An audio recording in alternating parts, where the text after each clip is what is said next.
হরে কৃষ্ণ কৃষ্ণ কৃষ্ণ হরে হরে, হরে রাম রাম রাম হরে হরে। হরে কৃষ্ণ কৃষ্ণ কৃষ্ণ হরে হরে, হরে রাম রাম রাম হরে হরে। জয় জয় শ্রী রাধে, জয় জয় শ্রী রাধে, জয় জয় শ্রী রাধে। নিতাই গৌর হরি গুরুদেব গৌরচন্দ্রায় রাধিকায় তদালয় কৃষ্ণায় কৃষ্ণ ভক্তায় তদ্ভক্তায়। সকল শ্রোতা বৈষ্ণবেরে করি নমস্কার, সকলে কৃপা চরণ ধুলি দিও মস্তকে আমার।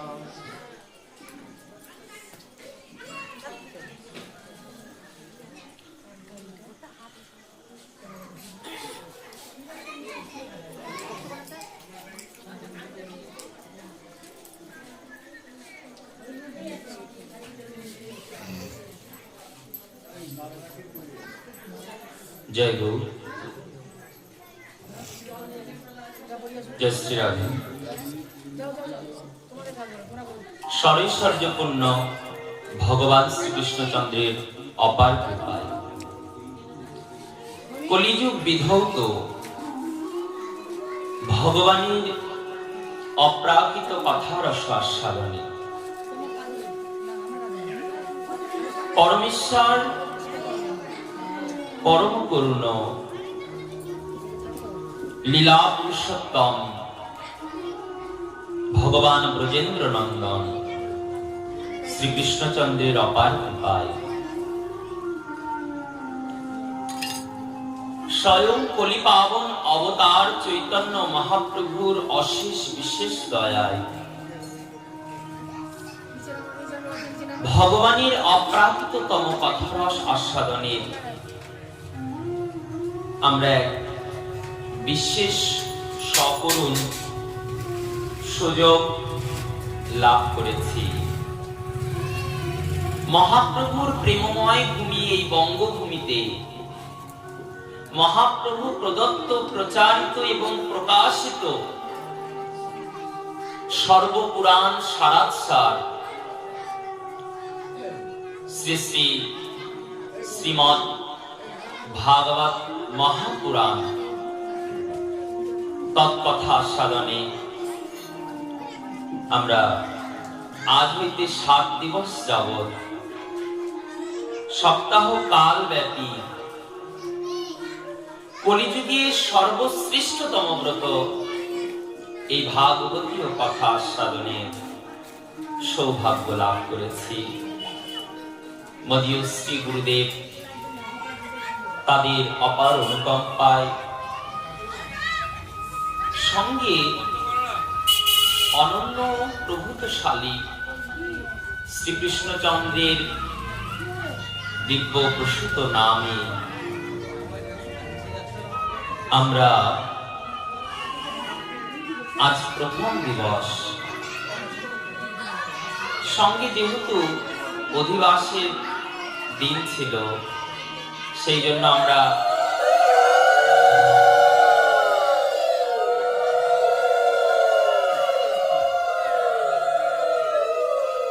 একটু সময়টা বিলম্বিত হয়ে গেছে আমাদের আস্বাদনের, কিন্তু যেহেতু সপ্তদিবসীয় যজ্ঞকে পূর্ণ করতে হবে সেই জন্য যৎকিঞ্চিৎ আজ আমরা ভাগবত কথা আস্বাদন করে আজকে প্রথম দিবসের ভাগবত কথা আস্বাদনকে পূর্ণতা করি। প্রথম দিবস আমাদের কাছে থাকে ভাগবত মহিমা কীর্তন আস্বাদনে। প্রথম দিবসে আমাদেরকে কর্তব্য হয় আমরা যে 7 দিবস যাবত এই ভাগবত কথা শুনব সেই ভাগবত কথারই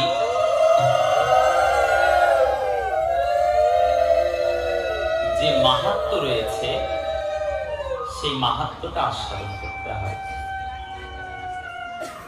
আমরা যে কথাটি শুনব সেটি কার কথা, এই কথার মহিমা কি রূপ, কেন কলিযুগে এই ভাগবত কথাকেই জগতে অবতারণ করানো হয়েছে, এই মহিমাটা আমরা আস্বাদন করব প্রথম দিবসে। সেই মহিমা আস্বাদনের দিবস করেছি। তো এই মালদার দিব্য ভূমিতে, মহাপ্রভুর চরণ চুম্বিত ভূমি, সেখানে রাধা গোবিন্দের মন্দির প্রাঙ্গণে রাধা গোবিন্দের সম্মুখে বসে যে এই দিব্য ভাগবত কথা শ্রবণের সৌভাগ্য আমরা এই মালদা অরবিন্দ পার্কের ভক্তবৃন্দদের আয়োজিত এবং কাঙ্ক্ষিত দিব্য ভাগবত শ্রবণের প্রথম দিবসে আমরা ভাগবতের মহিমা দিয়ে আজকের দিবসকে সার্থকতা লাভ করব। শ্রীমদ্ ভাগবত মহাপুরাণ সর্বমোট 12টি স্কন্ধে বিভক্ত। এই 12টি স্কন্ধের মধ্যে আবার 335 খানা অধ্যায় বিভক্ত করা হয়েছে।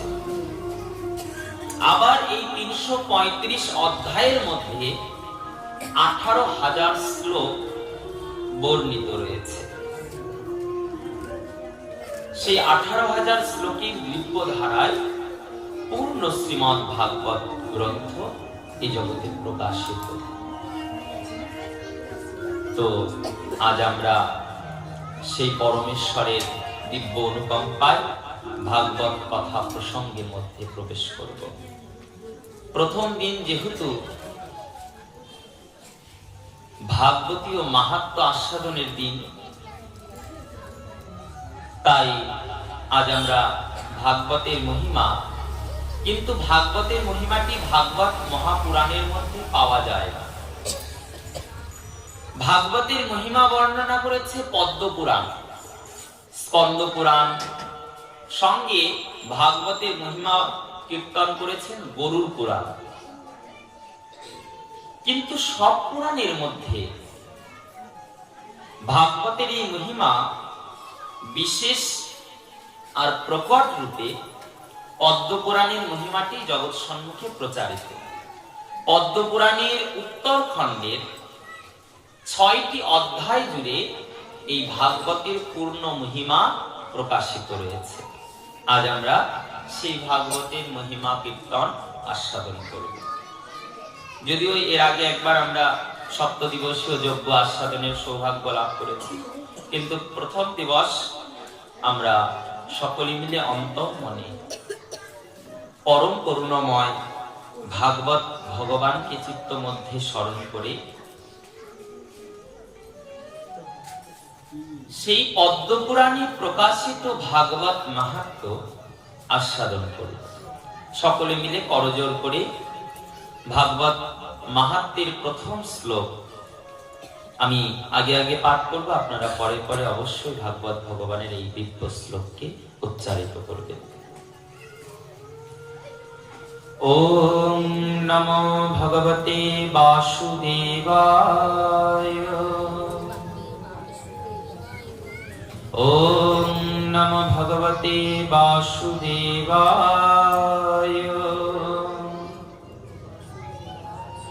ওম নমো ভগবতে বাসুদেবায়। সচ্চিদানন্দ রূপায় বিশ্বৎপত্তাদি হেতবে তাপত্রয় বিনাশায় চ শ্রীকৃষ্ণায় বয়ং নমঃ।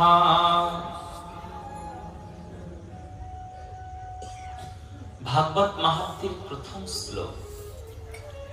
সচ্চিদানন্দ রূপায় বিশ্বৎপত্তাদি হেতবে তাপত্রয় বিনাশায় চ শ্রীকৃষ্ণায় বয়ং নমঃ। এক শ্লোকের দ্বারা ভাগবতের অনন্য মহিমা এই পদ্ম পুরাণে প্রকাশ করা হয়েছে। এক শ্লোকের দ্বারা ভগবানের সম্যক স্বরূপ জগৎ জীবের সম্মুখে প্রকাশিত করিয়েছে।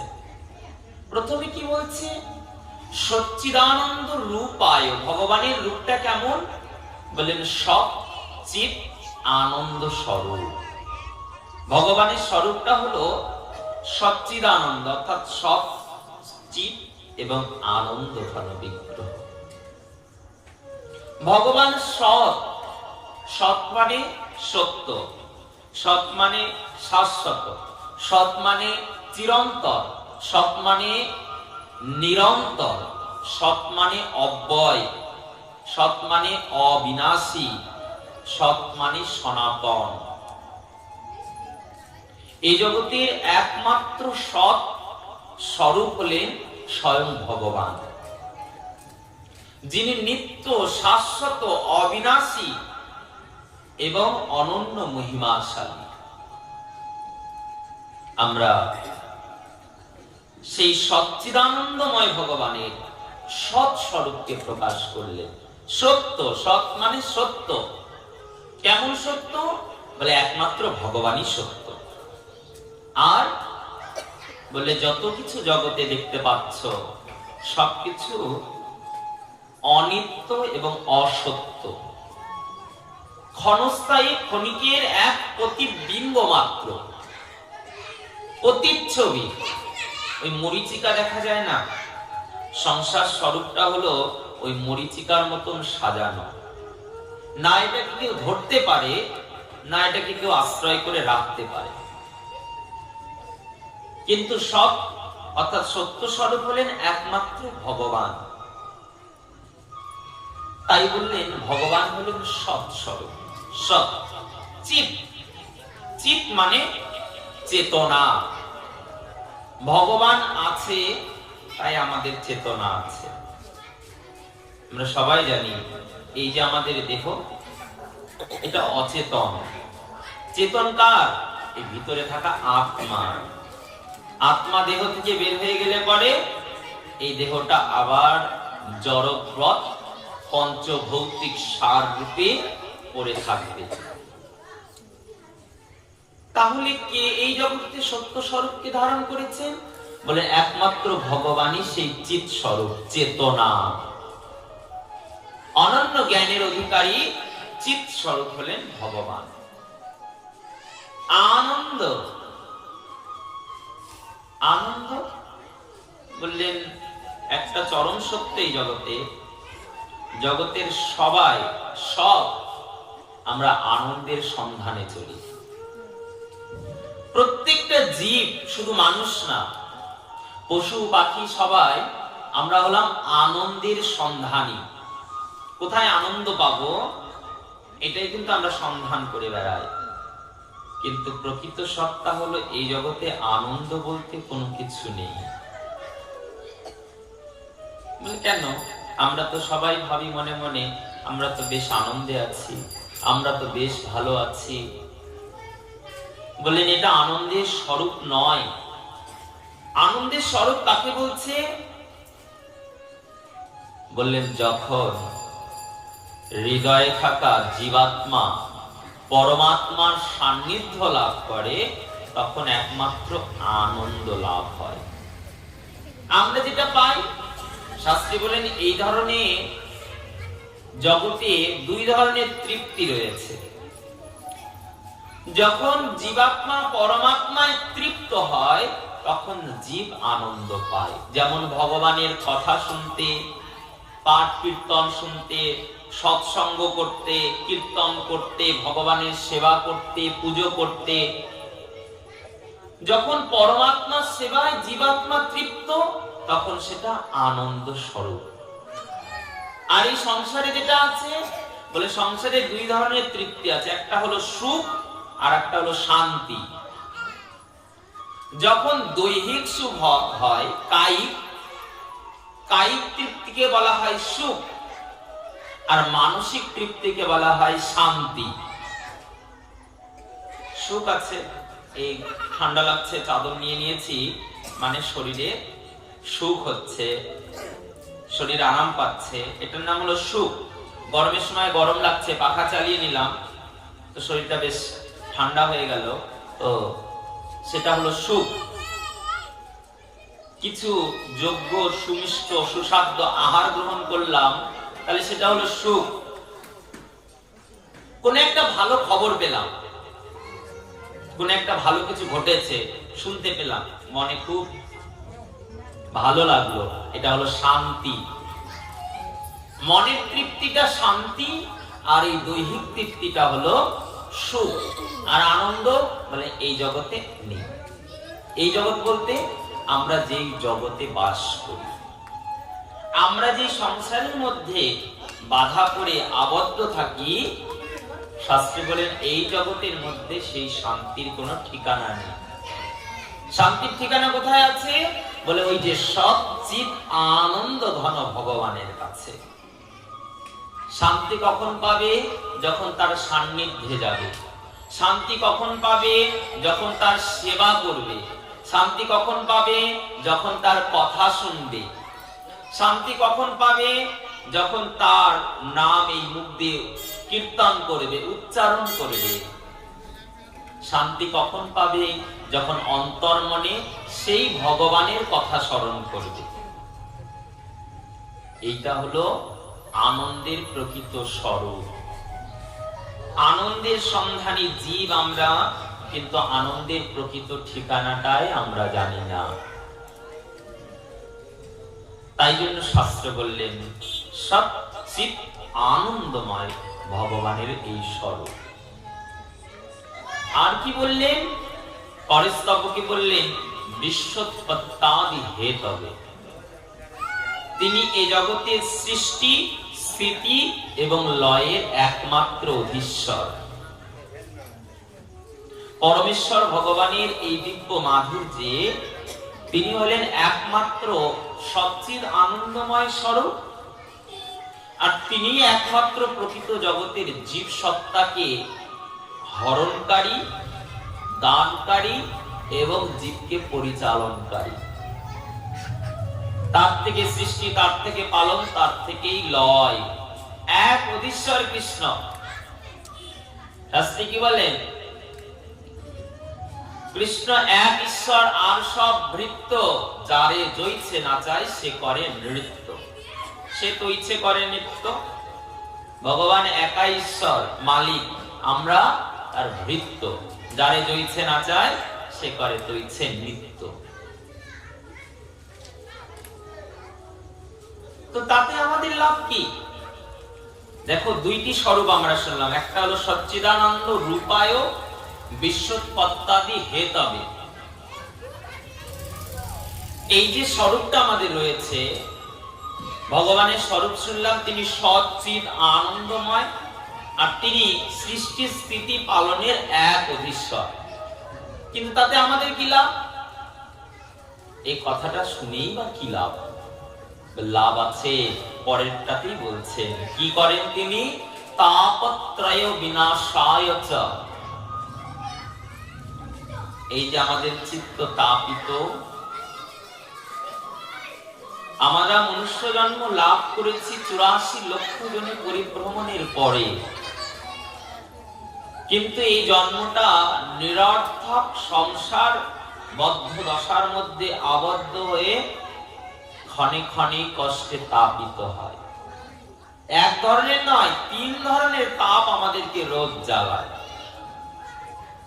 ঠাকুর মহাশয় প্রার্থনা স্তোত্রে বলে গেছেন, হরি হরি বিফলে জনম গোয়াইন, মনুষ্য জনম পাইয়া রাধা কৃষ্ণ না বুঝিয়া, জানিয়া শুনিয়া বিষ খাই। মনুষ্য জন্মের যে সার্থকতা, আমাদের রাধা গোবিন্দের নবকিশোর নবকিশোরী তাদের উপাসনা করা, আমরা সেই উদ্দেশ্য থেকে ভ্রমিত হয়ে সংসারে কি পান করছি? নিত্য বিষ। ভগবান অমৃতের সন্ধান এনেছেন গোলক থেকে, ধন এনেছেন, গোলকেরও প্রেম ধন হরিনাম সংকীর্তন। এই জগতের ধনের প্রতি তো আমাদের সকলের অনেক লোভ, চাওয়া পাওয়া, কামনা বাসনা। এই ধরনের ধনকে সবাই ভালোবাসে। এমন কেউ হয়তো পাওয়া যাবে না যে ধনকে ভালোবাসে না, সবাই ধন ভালোবাসে। কিন্তু গোলকের যেটি ধন, এটা কোন লোক? এটা হলো ভূলোক। সপ্ত স্বর্গের প্রথম স্থান ভূলোক। আমাদের নিচে আছে আবার সপ্ত নরক, উপরে সপ্ত স্বর্গ, নিচে সপ্ত পাতাল।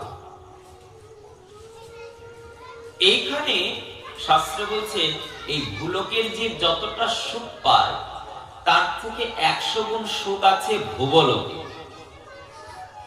ভূবলোকে যতটা সুখ আছে তার থেকে 100 গুণ সুখ আছে স্বলোকে, অর্থাৎ স্বর্গলোকে। স্বর্গলোকে যেই সুখ পাওয়া যায় তার থেকে 100 গুণ সুখ আছে জনলোকে। জনলোকে যতটা সুখ রয়েছে তার থেকে 100 গুণ সুখ রয়েছে মহলোকে। মহলোকে যত সুখ আছে তার থেকে 100 গুণ সুখ আছে তপলোকে। তপলোকে যত সুখ তার থেকে 100 গুণ হয়ে যাচ্ছে সত্যলোকে। এরপরে যত ঊর্ধ্বে যাচ্ছে ব্রহ্মলোক, শিবলোক, দেবলোক, আবার তার উপরে নিত্য বৈকুণ্ঠ লোক, তার উপরে নিত্য ধাম, সেখানে অযোধ্যা বিরাজিত, তার উপরে বিরাজিত দ্বারকা নগরী, তার ঊর্ধ্বে বিরাজিত সর্বঊর্ধ্বে নিত্য গোলক।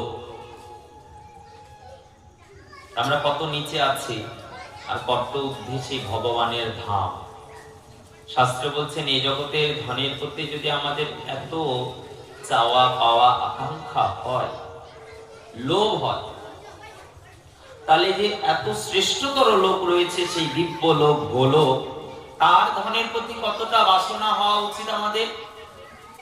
আরো বেশি লোভ হওয়া উচিত। কিন্তু শাস্ত্র বলছেন আমাদের কোনো তার দিকে দৃষ্টি নেই। কি সেই ধন? গোলকের ধন হলো এই হরিনাম সংকীর্তন। রতি না জন্মিল তাতে আমাদের রতি জন্মিল না, ভালোবাসা এলো না। কেন? জীব কি করছে? ঠাকুর মহাশয় পরেই বলে দিলেন, সংসার বিষানলে দিবা নিশি হিয়া জলে জুড়াইতে না কইল উপায়। সংসার বিষানলে জ্বলছি কয় ভাবে? শাস্ত্রে বললেন 3 ভাবে। একটা জ্বালা না, ত্রিতাপ জ্বালা। এক জ্বালা দৈহিক দেহের, এক জ্বালা মানসিক অর্থাৎ ভৌতিক, যেটা চোখে দেখা যায় না, মনে হয়। আর এক জ্বালা হলো দৈবিক বা আধ্যাত্মিক, যেটা দৈবক্রমে আমরা প্রাপ্ত হই। দৈহিক জ্বালা কি কি? এই যে জরা ব্যাধি, রোগ, ব্যথা, কত কিছু হচ্ছে না শরীরে, এগুলো হলো দৈহিক জ্বালা, দেহের। এই তো এমন পরিস্থিতি এসে দাঁড়িয়েছে, প্রত্যেকের শরীরে জরার আশা, প্রত্যেকের দেহে জরা ব্যাধিগ্রস্ত। তাহলে জরাগ্রস্ত দেহ, দৈহিক তাপ।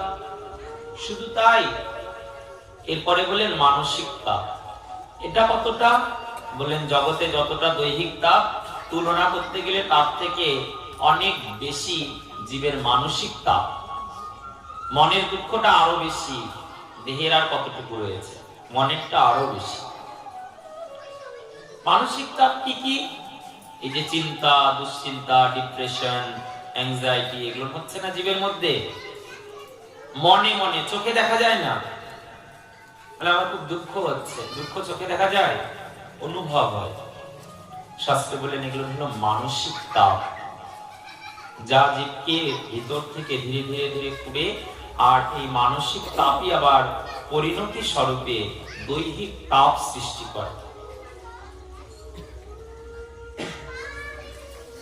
তাই দ্বিতীয় তাপ হলো মানসিক তাপ, তৃতীয় তাপ হলো আধ্যাত্মিক তাপ বা দৈবিক তাপ, যেটা দৈবক্রমে পায়। এই যে ঝড়, বৃষ্টি, বন্যা, অনাবৃষ্টি, অতিবৃষ্টি, এই যে শীত, গ্রীষ্ম, শরৎ, হেমন্ত, যে ঋতুর চালনা, এগুলো সব দৈবিক। ঠান্ডা লাগছে, শরীরে কষ্ট হচ্ছে, কেউ কি ঠান্ডাটা করেছে? দৈব ক্রমে ঋতু চক্রে সেটা চলে এসেছে। এটা একটা তাপ, কিন্তু এটা আধ্যাত্মিক, দৈব সৃষ্ট। তাই এখানে কারো কোনো দৈহিক বা মানসিক দেখালেন না, বলেন আধ্যাত্মিক তাপ। ভূমিকম্প হচ্ছে, বন্যা হচ্ছে, কারো সৃষ্টি করা নয়, প্রকৃতির দ্বারা, দৈব ক্রম। শাস্ত্র বললেন এগুলো হলো দৈবিক তাপ বা আধ্যাত্মিক তাপ। এগুলো না আমাদেরকে নিরন্তর কষ্ট দেয়। ভগবান কি করেন? এই ত্রিতাপ জ্বালা, বলেন তাপত্রয় বিনাশায় চ। ভগবান সেই ত্রিতাপ জ্বালাকে দূরীভূত করে। তখন আমাদের বেদব্যাসজি বললেন, তাই আমরা কি করব? শ্রীকৃষ্ণায় বয়ং নমঃ। তাই আমরা সেই ভগবানকে, কাকে? শ্রীকৃষ্ণ, শুধু কৃষ্ণ না, বলতে পারতেন কৃষ্ণায় বয়ং নমঃ, বললেন শ্রীকৃষ্ণায়। বেদব্যাস মুনি মুখ দিয়ে রাধা নাম উচ্চারণ করতে পারেন না, একবার নাম নিলে তিনি 3 মাসের মনে সমাধিস্থ হয়ে যাবেন। ইঙ্গিতে নাম নিলেন শ্রী। শ্রী কার নাম? বৃন্দাবনে গেলে বলবে ওই যে শ্রীজি কা মহল, শ্রীজি কা নগরী, শ্রীজি কা মন্দির। শ্রীজি কে? স্বয়ং শ্রীমতী রাধা। তাই জন্য বেদব্যাস জি বন্দনা করতে বললেন শ্রীকৃষ্ণায় বয়ং নমঃ। আমরা সেই অনন্য বিভূতিশালী ভগবান রাধা কৃষ্ণকে প্রণাম করি, বয়ং নমঃ। ভাগবতের প্রথম শ্লোকের দ্বারা পূর্ণ ভগবদ বিভূতি স্বরূপ প্রকাশ করিয়ে রাধা গোবিন্দের চরণে আত্মসমর্পণ স্বরূপ প্রণতি জ্ঞাপন করালেন, যাতে জীব এই নিত্য ভাগবত স্বরূপকে প্রকাশিত করতে পারে। তো আমাদের এই ভাগবত নিমিষ নৈমিষ আরণ্যে, আমাদের ভাগবতটা যেটা আমরা আস্বাদন করি, এটা কিন্তু নৈমিষ আরণ্যের ভাগবত। ভাগবত অনেকবার অনেক জায়গায় পাঠ হয়েছে। সবার প্রথম পাঠ করেছে পরীক্ষিতের সভাতে শুকদেব ব্রহ্মচারী, কিন্তু আমরা ওই ভাগবত পাইনি, তখন লিপিবদ্ধ করা হয়নি। ওই সময় একজন ভাগবত শুনেছিলেন শুকদেব ব্রহ্মচারীর মুখে, তার নাম হলো উগ্রশ্রবা মুনি। ওই উগ্রশ্রবা ওই হরিকথা শুনে নৈমিষ আরণ্যে সেই ভাগবতীয় কথাকে শ্রবণ করিয়েছিলেন। সেই সময়কার ভাগবত কথায় আমরা গ্রন্থ রূপে এই জগতে লাভ করেছি। আগেকার গুলো লিপিবদ্ধ নেই, নৈমিষ অরণ্যটুকু যা যা উগ্রশ্রবা শুনেছেন, তিনি পূর্ণ বিভূতিশালী, সেইটা আস্বাদন করানো হয়েছে। আবার তারও আগে যদি বলা যায় ভাগবত কে কাকে শুনিয়েছে, বেদব্যাসজিরও প্রকাশ করার আগে এই ভাগবত কথা শুনিয়েছিলেন আমাদের মৈত্র ঋষি বিদুরকে। এই আশ্রয় আশ্রিত হয়ে হয়ে ভাগবত আমাদের মধ্যে প্রকাশিত হবে, আমরা সেই প্রকাশের সুযোগ লাভ করব। তা আমরা ভাগবতের পূর্ণ মহিমার মধ্যে প্রবেশ করব। ভাগবত মাহাত্ম্যের প্রথম শ্লোক, এরপরে ভাগবতের মহিমা। 6টি অধ্যায়ের দ্বারা এই দিব্য ভাগবত মহিমাকে শাস্ত্রকাররা বর্ণনায় প্রকাশিত করে জগৎজীবকে বুঝিয়েছেন এই ভাগবত কি। আচ্ছা, তাহলে এই ভাগবতটা কোথায় হলো? শাস্ত্রে বলেন নিমিষ নৈমিষ আরণ্যে ঋষয়ায় স্বর্ণকাদঃ। পুরাণ কালে নৈমিষ অরণ্যে একসময় 60,000 ঋষি মুনিরা একত্রিত হয়েছিলেন। কেন? এই যে আগত কলি, তখন কলি আসেনি, কিন্তু ওরা খুব চিন্তিত ছিল যে সামনে একটা ভয়ঙ্কর যুগ আসছে, কলিযুগ। সত্য, শৌচ, দয়া, ধর্ম, ন্যায় সব নষ্ট হয়ে যাবে। ভক্তি, অনুরাগ, স্তব, স্তুতি, জপ, তপ, আজ্ঞা, প্রজ্ঞা সব নষ্ট হয়ে যাবে জীবের। না জীব তপস্যা করবে, না যাগযজ্ঞ করবে, না অর্চন পূজন করবে, না ভক্তি করবে, না প্রেম করবে, কিছুই করবে না, তাহলে জীব বাঁচবে কি করে? কলির এই স্বরূপের কথা ভেবে চিন্তিত হয়ে গেলেন। আর চিন্তিত হয়ে তিনি মনে মনে ভাবছেন, তাহলে এই জীবেদের দশা কি করে উদ্ধার করা যাবে? ৬০,০০০ ঋষিমুনিরা নৈমিষ অরণ্যে সমবেত হয়ে মন্থন করছে, কি করে এই যুগকে উদ্ধার করা যাবে। হেনকালে সেই স্থানে এসে উপস্থিত হয়েছিলেন সেই কৃষ্ণ তত্ত্বজ্ঞ ঋষি, কি নাম বলা হলো তার? উগ্রশ্রবামুনি, সুত গোস্বামী। তিনি উপস্থিত হয়েছিলেন সেই সময়। আর তার উপস্থিতিতে সমস্ত ঋষি মুনি ৬০,০০০ জন তারা সব আপ্লুত চিত্ত। কারণ কি? তিনি জানেন যে এই সুত গোস্বামী হলেন পরম কৃষ্ণ তত্ত্বজ্ঞ। তত্ত্বজ্ঞের কাছে তত্ত্ব আস্বাদন করা যায়, পাওয়া যায়। তো আমরা যদি এই সুত গোস্বামীর কাছে জানতে চাই যে আপনি কলিযুগের পরম ধর্মকে, এই ভয়ঙ্কর কলির হাত থেকে বাঁচার পথ আমাদের বলুন, তাহলে অবশ্যই তিনি জানাবেন। এই আশায় ৬০,০০০ ঋষিমুনিরা সুত গোস্বামীর পাদ পদ্ম বন্দনা করলেন। সুত গোস্বামীর মধ্যে দেখো, সবাই তো একসঙ্গে বললে হবে না, সমস্যা হয়ে যায়। সবাই যদি একসঙ্গে কথা বলে তাহলে তো কার কথা কে শুনবে? একজনের প্রতিনিধিত্ব থাকবে। যিনি জ্যেষ্ঠ জন হন তাকে প্রতিনিধিত্ব করা হয়। কে হলেন প্রতিনিধি এখানে? শৌনক ঋষি। তিনি সকলের জ্যেষ্ঠতম। সবাই মিলে বলেন, আপনি আমাদের প্রতিনিধিত্ব হয়ে এই গুরুবর্যের কাছে পরম তত্ত্ব লাভ করান। তাই জন্য পরম ভাগবত বিভূতিময় আজকে সুখ শৌনক সংবাদে সমস্ত ভাগবতকেই প্রকাশ করা হয়েছে। আমাদের ভাগবত গ্রন্থটা পুরোপুরি ওই সুখ আর শৌনক সংবাদ, শৌনক মুনি আর সুত গোস্বামীর মধ্যে কথোপকথনের দ্বারা পূর্ণ প্রকাশিত। প্রার্থনা করছে শৌনক ঋষি এসে, হে গুরুদেব, আগত কলি ভয়ঙ্কর দুরাচারী, সত্য, শৌচ, দয়া, নিধি, ভক্তি নষ্ট হয়ে যাবে জীবে। পরম তত্ত্বজ্ঞ, পরম বিভূতি এই ভাগবত ভক্তি, ভগবানের সেবা, প্রেম সব নষ্ট হয়ে যাবে। সত্য, শৌচ, দয়া, জপ, তপ সব নষ্ট হয়ে যাবে।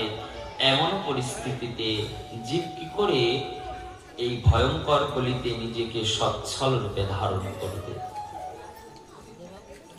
আপনি এমন পথ বলুন যার দ্বারা জীবের মধ্যে প্রেম ভক্তির জাগরণ ঘটবে।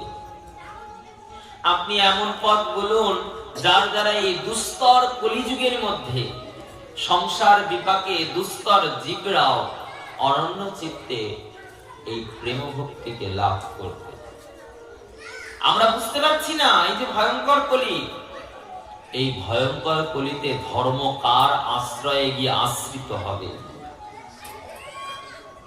আপনি সেই কথা বলুন যার দ্বারা জ্ঞান, ভক্তি এবং বৈরাগ্য লাভ হয়, যার দ্বারা জীবের চিত্তের মধ্যে জ্ঞান আসবে, যার দ্বারাই আবার বৈরাগ্য আসবে, আবার ভক্তিও লাভ হবে।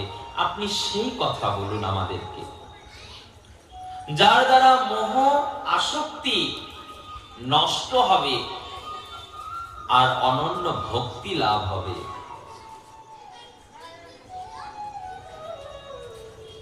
সুত গোস্বামী বললেন, যদি এ জগতে এমন কথা শুনতে হয় তাহলে তার একমাত্র স্বরূপ হলো শ্রব্যতাম শ্রব্যতাম নিত্যম শ্রী হরি কীর্তনা।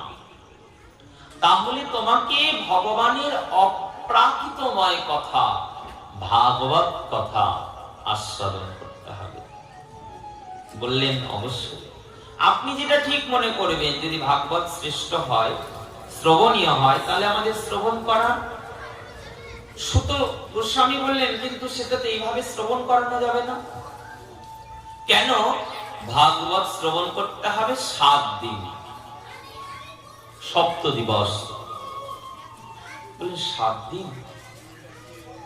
শৌনকাদি ঋষিরা জিজ্ঞাসা করলে, আচ্ছা 7 দিন কেন শুনতে হয় ভাগবত, যেখানে 7 দিন ভাগবত হবে? মনের মধ্যে একটু সংশয় হয় না? 7 দিনই কেন করা হয়? 8 দিন করলে কি হবে, 10 দিন করলে, বা 3 দিন 5 দিন করলে, 2 দিন করলে কি হবে? বলেন এর দ্বারা পূর্ণ ভাগবত মহিমা আস্বাদন সম্ভব নয়। আমরা যে ভাগবত কথা শুনবো না, ভাগবতে আছে 18,000 শ্লোক। এই 7 দিন এই ক্ষুদ্র সময়ের মধ্যে তো শোনা সম্ভব?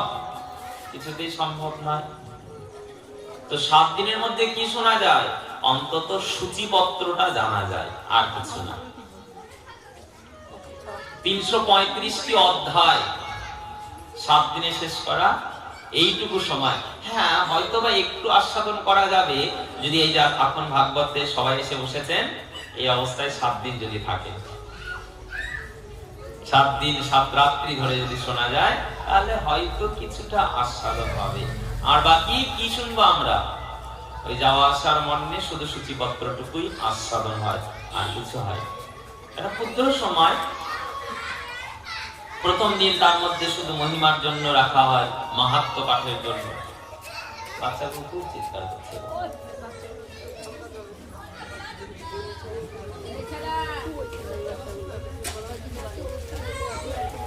যাওয়ার সময় 2-4টা বাচ্চা আমাকে দিও তো, বালুঘাট নিয়ে যাবো। অনেক বাচ্চা আছে।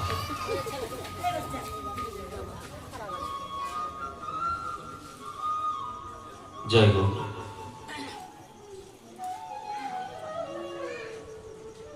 বললেন তাহলে এই ভাগবতকে 7 দিনই কেন শুনতে হয় গো? সুতজি বললেন, শুনুন মণিবর, ভাগবত শ্রবণের তো অনেক বিধি রয়েছে, কিন্তু পুরাকাল থেকে সপ্ত দিবসীয় কাল বিধি ওই সুখদেব ব্রহ্মচারীর 7 দিনের আয়ুকাল থেকে ধরে আনা হয়েছে। আয়ু কতদিন? 7 দিন। 7 দিন পরে মরতে। আমাদের আয়ু কতদিন আছে? প্রত্যেকের আয়ু কতদিন? সবার 7 দিন আয়ু। কিন্তু কার আন্টি?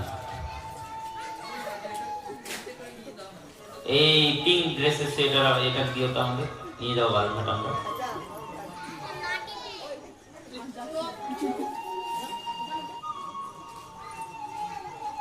আমরা নিয়ে যাবো আমরা বালঘাটে। হ্যাঁ,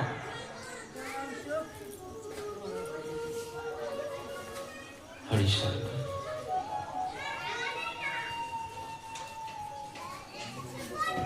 পুরাণ পুরুষোত্তম ভাগবত ভগবানকে এই ধরাভূমিতে অবতারণ করিয়ে 7 দিন যাবত এই ভাগবত কথার মহিমা জগতে প্রকাশিত হয়েছে। যেহেতু জীবের আয়ু 7 দিন, সপ্তাহ কাল, এক সপ্তাহে আমাদের 7 দিন পাই। এই সোম থেকে রবি, এই 7 দিনের বেশি আমরা 8 দিন কেউ পাই না। আজকে সেই এক সোমবার, তাই না? আজ থেকে সামনে রবিবার পর্যন্ত দিব্য 7 দিবসীয় ভাগবত কথা আমাদের নিত্য শ্রবণ হবে। ঋষিবর বললেন তাহলে এই ভাগবতকে 7 দিনই কেন বলা হয়? সুত গোস্বামী বললেন তাহলে আপনি আস্বাদন করুন। এক সময় চতুর্ষণ ব্রহ্মার 4 জন মানস পুত্র, সনক, সনন্দন, সনত কুমার আর সনাতন, এই 4 জন মিলে এরা সৎসঙ্গ খুব ভালোবাসে। সৎসঙ্গ করার জন্য যত্রতত্র ছুটে বেড়ায়। যেখানে সৎসঙ্গ হয়, হরিকথা হয়, এরা 4 জন সেখানে সেখানে যায়। ব্রহ্মার মানসপুত্র রূপে এরা আবির্ভূত হয়ে চির কৌমার্য ব্রত গ্রহণ করেছিলেন। ব্রহ্মার পরেই তারা ওই শিশু দেহ, কিশোর দেহ লাভ করে এই ধরাভূমিতে ভক্তিকে প্রচার করেছেন। আর ভক্তির এমন পরাকাষ্ঠা শক্তি, 4 সন্তান যেন এক এক করে 4টি বেদ, 4 পুত্র 4 বেদ তুল্য। এই রিকশান যদু অথর্ব ওরকম যেন 4 বেদ তুল্য পরম জ্ঞানের খনি তারা, জ্ঞানের খনি। কিন্তু কি চায় জানো? অন্তর মন থেকে নিরন্তর শুধু চায় একটু যদি কোথাও ভাগবত সঙ্গ পেতাম, একটু যদি কোথাও হরি কথা শুনতে পেতাম। এই আস্বাদন বারংবার মনে জাগে। তাই জন্য সৎসঙ্গ করার জন্য এই জগতে তারা যত্রতত্র ঘুরে বেড়ায়। এক সময় সেই চতুর্সন সৎসঙ্গ করার জন্য যত্রতত্র ঘুরতে ঘুরতে এসে উপস্থিত হয়েছিলেন বদ্রী বিশালে, বিরাট তীর্থে। সেখানে এসে তিনি উপস্থিত হয়েছেন, এসে চতুর্দিকে ঘুরে বেড়াচ্ছেন।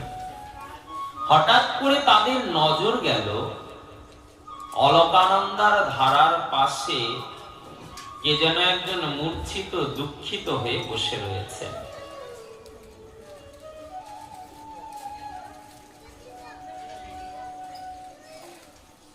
চতুর্সন মিলে দর্শন করে মনে মনে ভাবলেন, কে? অবনত মস্তকে দুঃখিত হয়ে অলকানন্দার ধারার পাশে বসে রয়েছে। কহ বিপ্র, কে তুমি বিপ্র? এই অলকানন্দার ধারার পাশে কেন বা মূর্ছিত দুঃখিত হয়ে বসে রয়েছ? জিজ্ঞাসা করলে।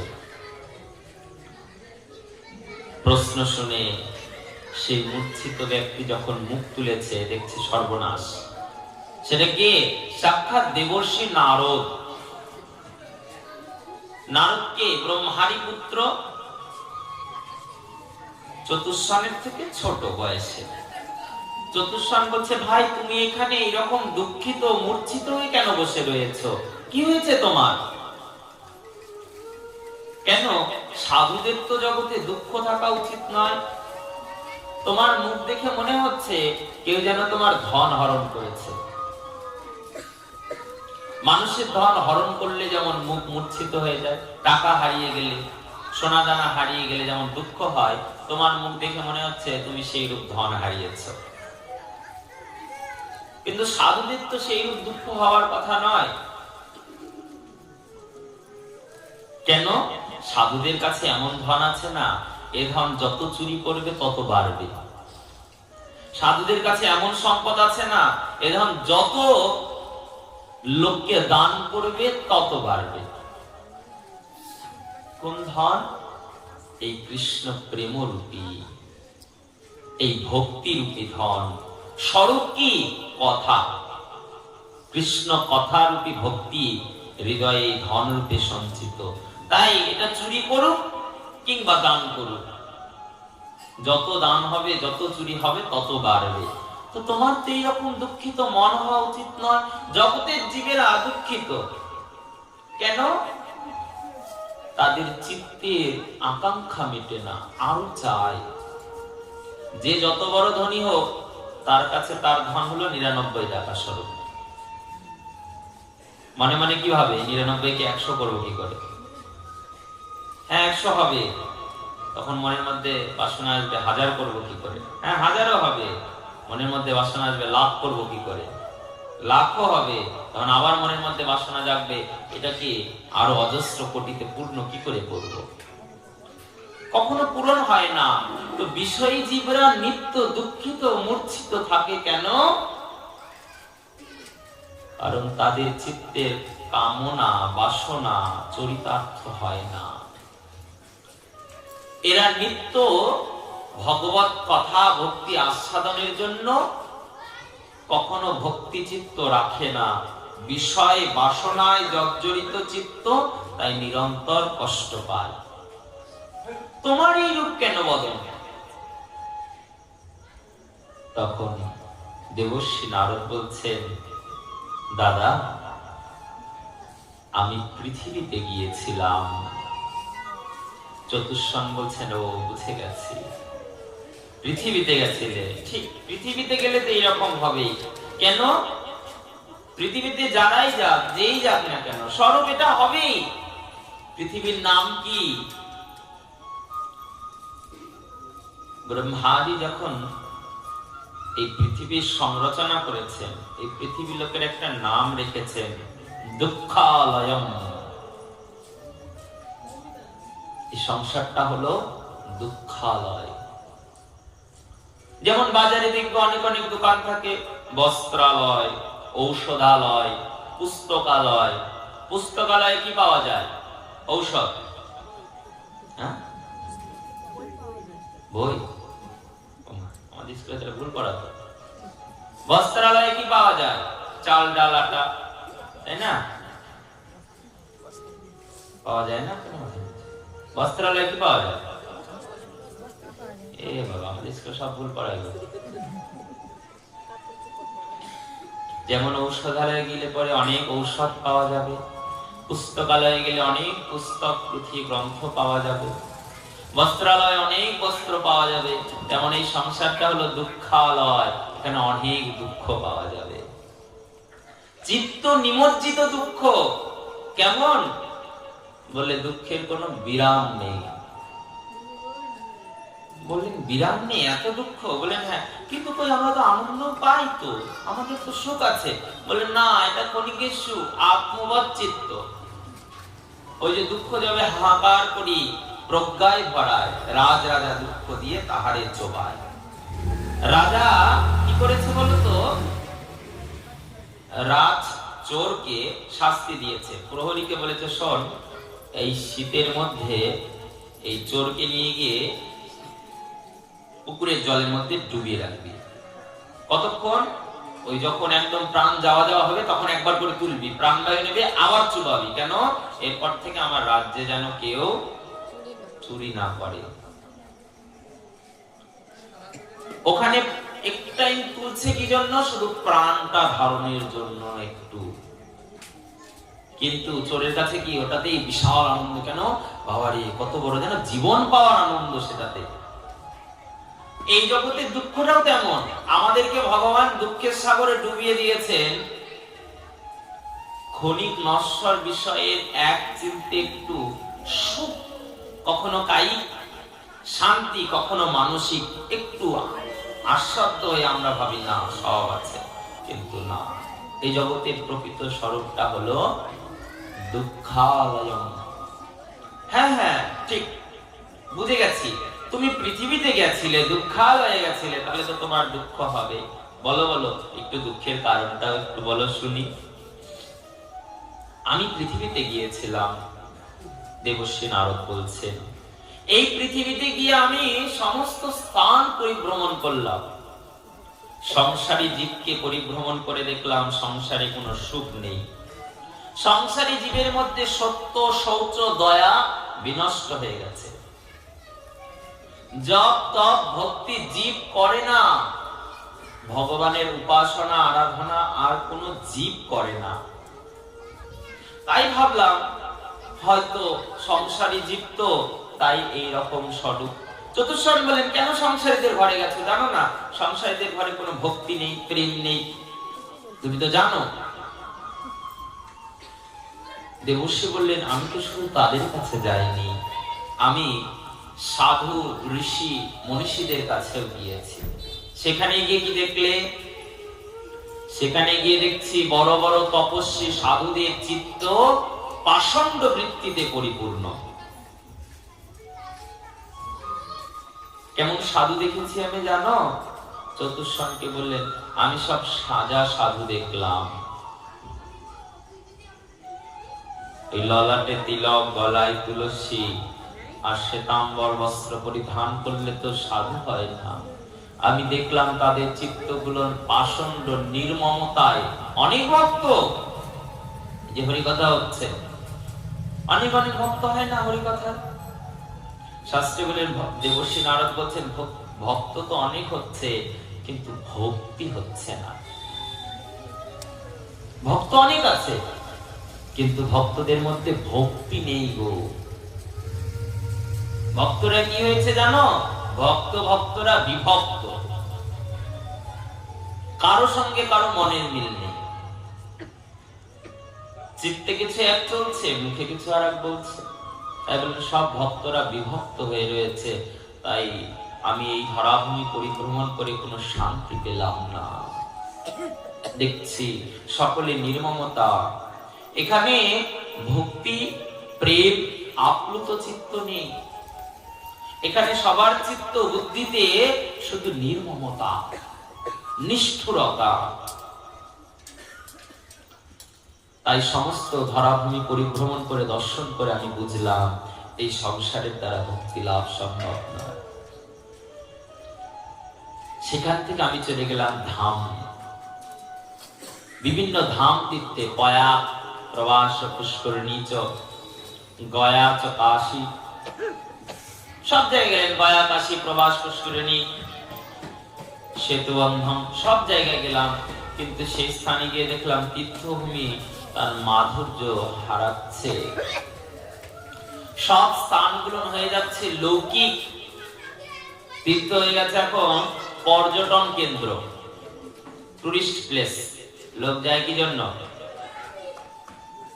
ছবি তুলতে, ফেসবুকে আপলোড করতে। যদি ছবি তোলা না হয়, ওই যে আমাদের পূজ্য বার্সানার স্থিত বিনোদ বাবাজি বলছেন, এখন ব্রজে এমন ভিড় হয়ে গেছে আর মনে হয় না কুঠিরের বাইরে বেরোয়। কেন? বার থেকে বেরোয় দেখে ভূতের দল ঘুরে বেড়ায়।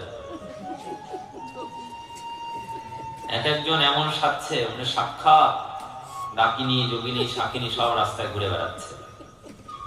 পরিস্থিতি, রূপ এমন সব নিয়ে ঘুরে বেড়াচ্ছে। বিষয় রূপ একদম সেজে ডেজে, একদম একদম লাল টকটকা ঠোঁট, মনে হচ্ছে এক্ষুনি রক্ত পান করে এসেছে কোথাও থেকে। চোখে লাল, মুখ চোখ শাড়ি, একদম সেজে গুজে ঘুরে বেড়াচ্ছে গোটা। মানে শ্রীজির ভূমি তো, ওখানেও সাজ রয়েছে, কিন্তু ওগুলো সাজ না ওখানকার। ওখানকার সাজ হলো ললাটে তিলক, দ্বাদশ সঙ্গে তিলক দিয়ে ভগবানের দ্বাদশ নামে নিজের দেহকে সাজানো। ওখানেও সাজ রয়েছে, গলায় ভক্তি দেবী তুলসীর কণ্ঠমালা, কণ্ঠহার রূপে শোভাবর্ধন করে। কিন্তু জীব কায়িক গতিতে ধামের মধ্যে ধাম কি করছে? দর্শন করে বেড়াচ্ছে। বৃন্দাবন তীর্থ ধাম, সেটা হয়ে গেছে পর্যটন কেন্দ্র। পর্যটকেরা যায়, ভক্ত নেই, ভক্ত কম, পর্যটক বেশি দর্শনে। এই শুনতে পেলাম, চলে গেলাম, লাভ নেই। তাই জন্য আমি সব ধাম দর্শন করলাম এক এক করে, কিন্তু দেখলাম সেখানে কোনো ভক্তি নেই, সেখানে ভক্তি রহিত, প্রেম রহিত। তাই জন্য সেই স্থান থেকে আমি বেরিয়ে চলে এলাম। কোথায়? ভাবলাম এই সমস্ত স্থানে হয়তো ভক্তি প্রীতি আদি লাভ করতে পারবো না। তাই তিনি মনে মনে ভাবলেন, তাহলে আমি বৃন্দাবনে যাই। কেন? বৃন্দাবন হলেন ধামের মধ্যে শ্রেষ্ঠ। তাই তিনি মনে মনে ভাবলেন, তাহলে আমি বৃন্দাবনে যাই। কেন? বৃন্দাবন ভূমিটা একমাত্র পবিত্র এবং দিব্য। তা আমি বৃন্দাবনে প্রবেশ করলাম। কেন? শাস্ত্রে বললেন বৃন্দাবনের কণায় কণায় ভক্তি রয়েছে। সাধু সজ্জনরা বৃন্দাবনের এই ধূলি কণাতে স্পর্শিত হয়ে, রজরানীতে অভিষিক্ত হয়ে তারা বিচরণ করে বেড়ায়। কত বড় মহিমা! তাই আমি বৃন্দাবনে গেলাম, ভাবলাম সেখানে গিয়ে যদি কৃপা লাভ হয়। কিন্তু কি দেখলাম জানো? বৃন্দাবনে গিয়ে, বৃন্দাবনেও জীব নির্মম গতিতে ঘুরে বেড়াচ্ছে। ভক্তি খোঁজার অন্বেষণের জন্য গেলাম। অন্তরে যদি প্রেম না থাকে, অনুরাগ না থাকে, তাহলে শাস্ত্রে বললেন বৃন্দাবনে গিয়েও কোনো লাভ হবে না। বৃন্দাবনটা কেমন স্থান? শাস্ত্রে বলেছেন বৃন্দাবন রম্য স্থান দিব্য চিন্তামণি ধাম। বৃন্দাবন রম্য স্থান, মনোরম স্থান, ব্রজবিপিনের মাধুর্যে পরিপূর্ণ। দিব্য চিন্তামণি ধাম, সেটা কেমন জায়গা? বলে দিব্য চিন্তামণি ধাম। চিন্তামণি কেন বলছে? বলে বৃন্দাবন ধামকে চোখে দেখার জন্য নয়, বৃন্দাবন ধামটা হলো চিত্ত দিয়ে, মন দিয়ে অনুভব করার জন্য। ব্রজবিপিনে হয়তো তুমি যমুনার কুলিনে তটে এসে দাঁড়িয়েছ, মনে মনে চিন্তা করতে হবে এখানে আমার ভগবান লীলা বিহার করেছেন। গোবর্ধনের তটে গিয়ে স্মরণ করতে হবে এখানে আমার ভগবান কনিষ্ঠ অঙ্গুলিতে বাম হস্তে 7 দিন এই গিরিরাজ ধারণ করেছিলেন। গোষ্ঠ গোকুলে গিয়ে স্মরণ করতে হবে এখানেই তো পথে পথে আমার ভগবান গোচারণ করে বেড়াতেন। এগুলো স্মরণ করতে হয়। তাই বললেন বৃন্দাবন রম্য স্থান দিব্য চিন্তামণি ধাম। এটা হলো দিব্য চিন্তামণি ধাম। চিন্তন করতে হবে ভগবানের সেই লীলা মহিমা গুলো, অন্তর মন দিয়ে স্মরণ করতে হবে, তবে তার মাধুর্য রয়েছে। মহাজন পদকর্তা তারা বারংবারই নির্দেশ দিয়েছে, আমি বৃন্দাবনে গেলাম কিন্তু আমি পাষণ্ড ভক্তি পেলাম না। শাস্ত্রী বললেন বৃন্দাবনে তো সাধু সজ্জনরা সবাই ভক্তি করে, কিন্তু আমাদের মতন সাধারণ ব্যক্তিরা কৃপা কোথায় পাবো? সব জায়গায় পাওয়া যাবে না, কিন্তু বৃন্দাবনে 2টি স্থান রয়েছে পরম কৃপার। এক হলো বৃন্দাবনের নিত্য প্রবাহিনী যমুনা, আর দ্বিতীয় হলো গিরিরাজ, যেখানে সাক্ষাৎ অনুভব হয় ভগবানের মহিমা। কিন্তু এই পিছনে কুটুম্ব সজ্জন বেঁধে নিয়ে গেলে কিন্তু হবে না, একা যেতে হবে। গিয়ে ওই যমুনার তটে বসে বসে নিত্য রাধা রাধা নাম জপ করো, কিংবা কৃষ্ণ নাম জপ করো, যার যেমন ইচ্ছা। শাস্ত্রী বললেন এক এক লোকের বাঞ্ছা এক এক প্রকার, তাই কৃপাতে করিলেন বহু নামের প্রচার। কেউ বলে আমার শান্তি হয় 16 নাম 32 অক্ষরে, হরে কৃষ্ণ কৃষ্ণ কৃষ্ণ হরে হরে, হরে রাম রাম রাম হরে হরে। কেউ বললেন আমি তো অত কিছু পারি না, আমি শুধু এই প্রেমময়ীর নামটুকু নিই, হা রাধে, হা প্রাণেশ্বরী, হা বৃন্দাবনেশ্বরী, হা করুণাময়ী। বলে তাতেও হবে। কিংবা কেউ হয়তো বলছে শ্রীকৃষ্ণ চৈতন্য প্রভু নিত্যানন্দ শ্রী অদ্বৈত গদাধর শ্রীবাসাদি গৌর ভক্ত। কেউ হয়তো বলছেন ভজনিতাই গৌর রাধে শ্যাম জপ হরে কৃষ্ণ হরে রাম।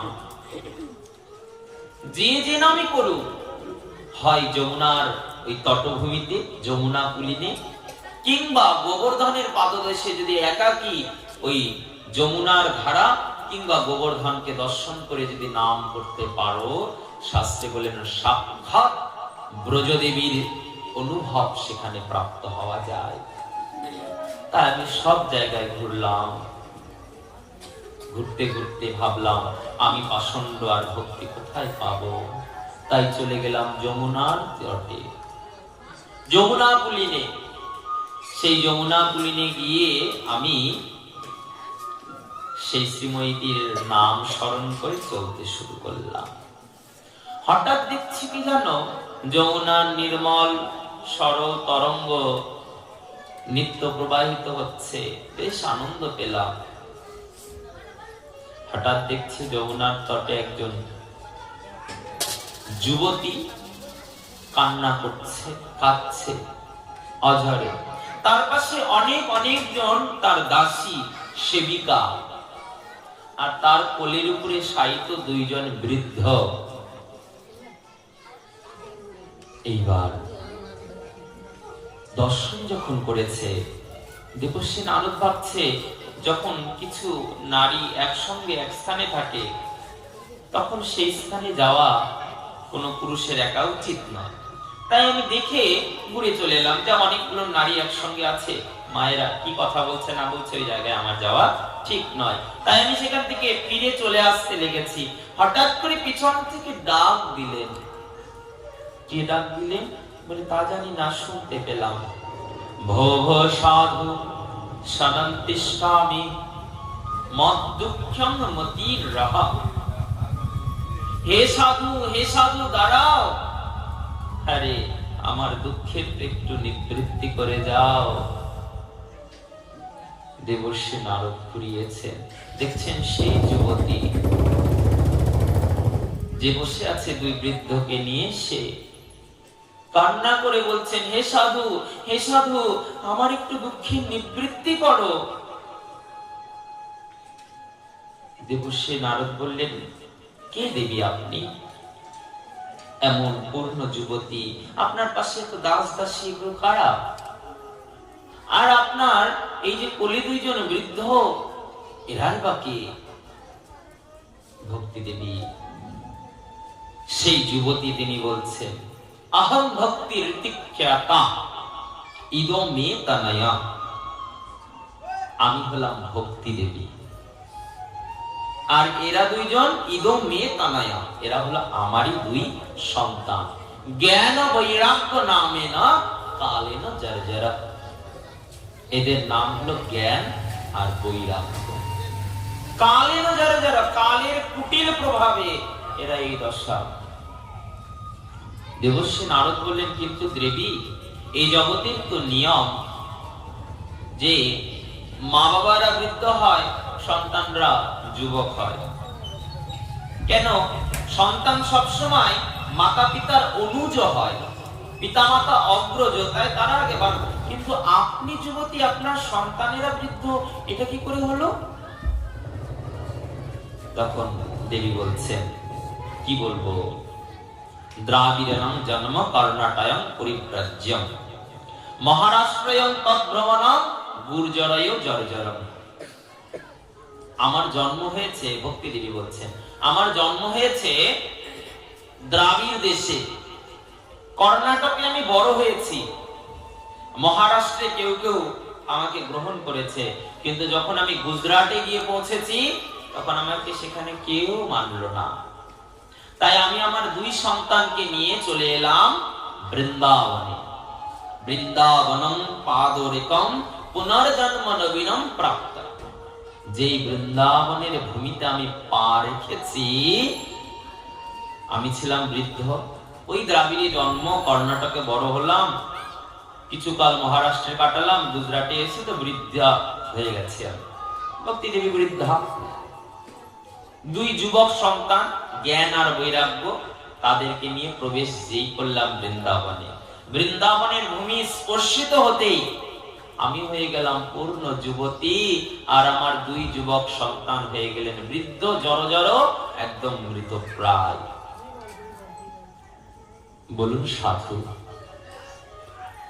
মাতা যুবতী আর তার সন্তানরা যদি এমন দশা হয়, তাহলে কি সেই মায়ের সুখ হয়? তাহলে কি সেই মা স্থির থাকতে পারে? আপনি বলুন, কি করলে আমার এই দুই সন্তান তারা পুনরায় আবার যুবক দশা প্রাপ্ত হবে? আর কেনই বা এমন হলো? দেবশ্রী নারদ বললেন, দেবী, এটাই হলো বৃন্দাবনের মহিমা। এখানে জ্ঞানকাণ্ড কর্মকাণ্ডের কোন স্থান নেই, এখানে শুধু ভক্তি। এখানে জ্ঞান বুদ্ধি পাণ্ডিত্য কাজ করে না। পাণ্ডিত্য খাটাবে তো কাশীতে যাও, ওটা হলো পণ্ডিতের পীঠভূমি। পাণ্ডিত্য খাটাবে তো রামেশ্বরম যাও, পাণ্ডিত্য খাটাবে তো অন্য ধামে যাও, বৃন্দাবনে যেও না। কেন? বৃন্দাবনটা হলো ভক্তির ভূমি।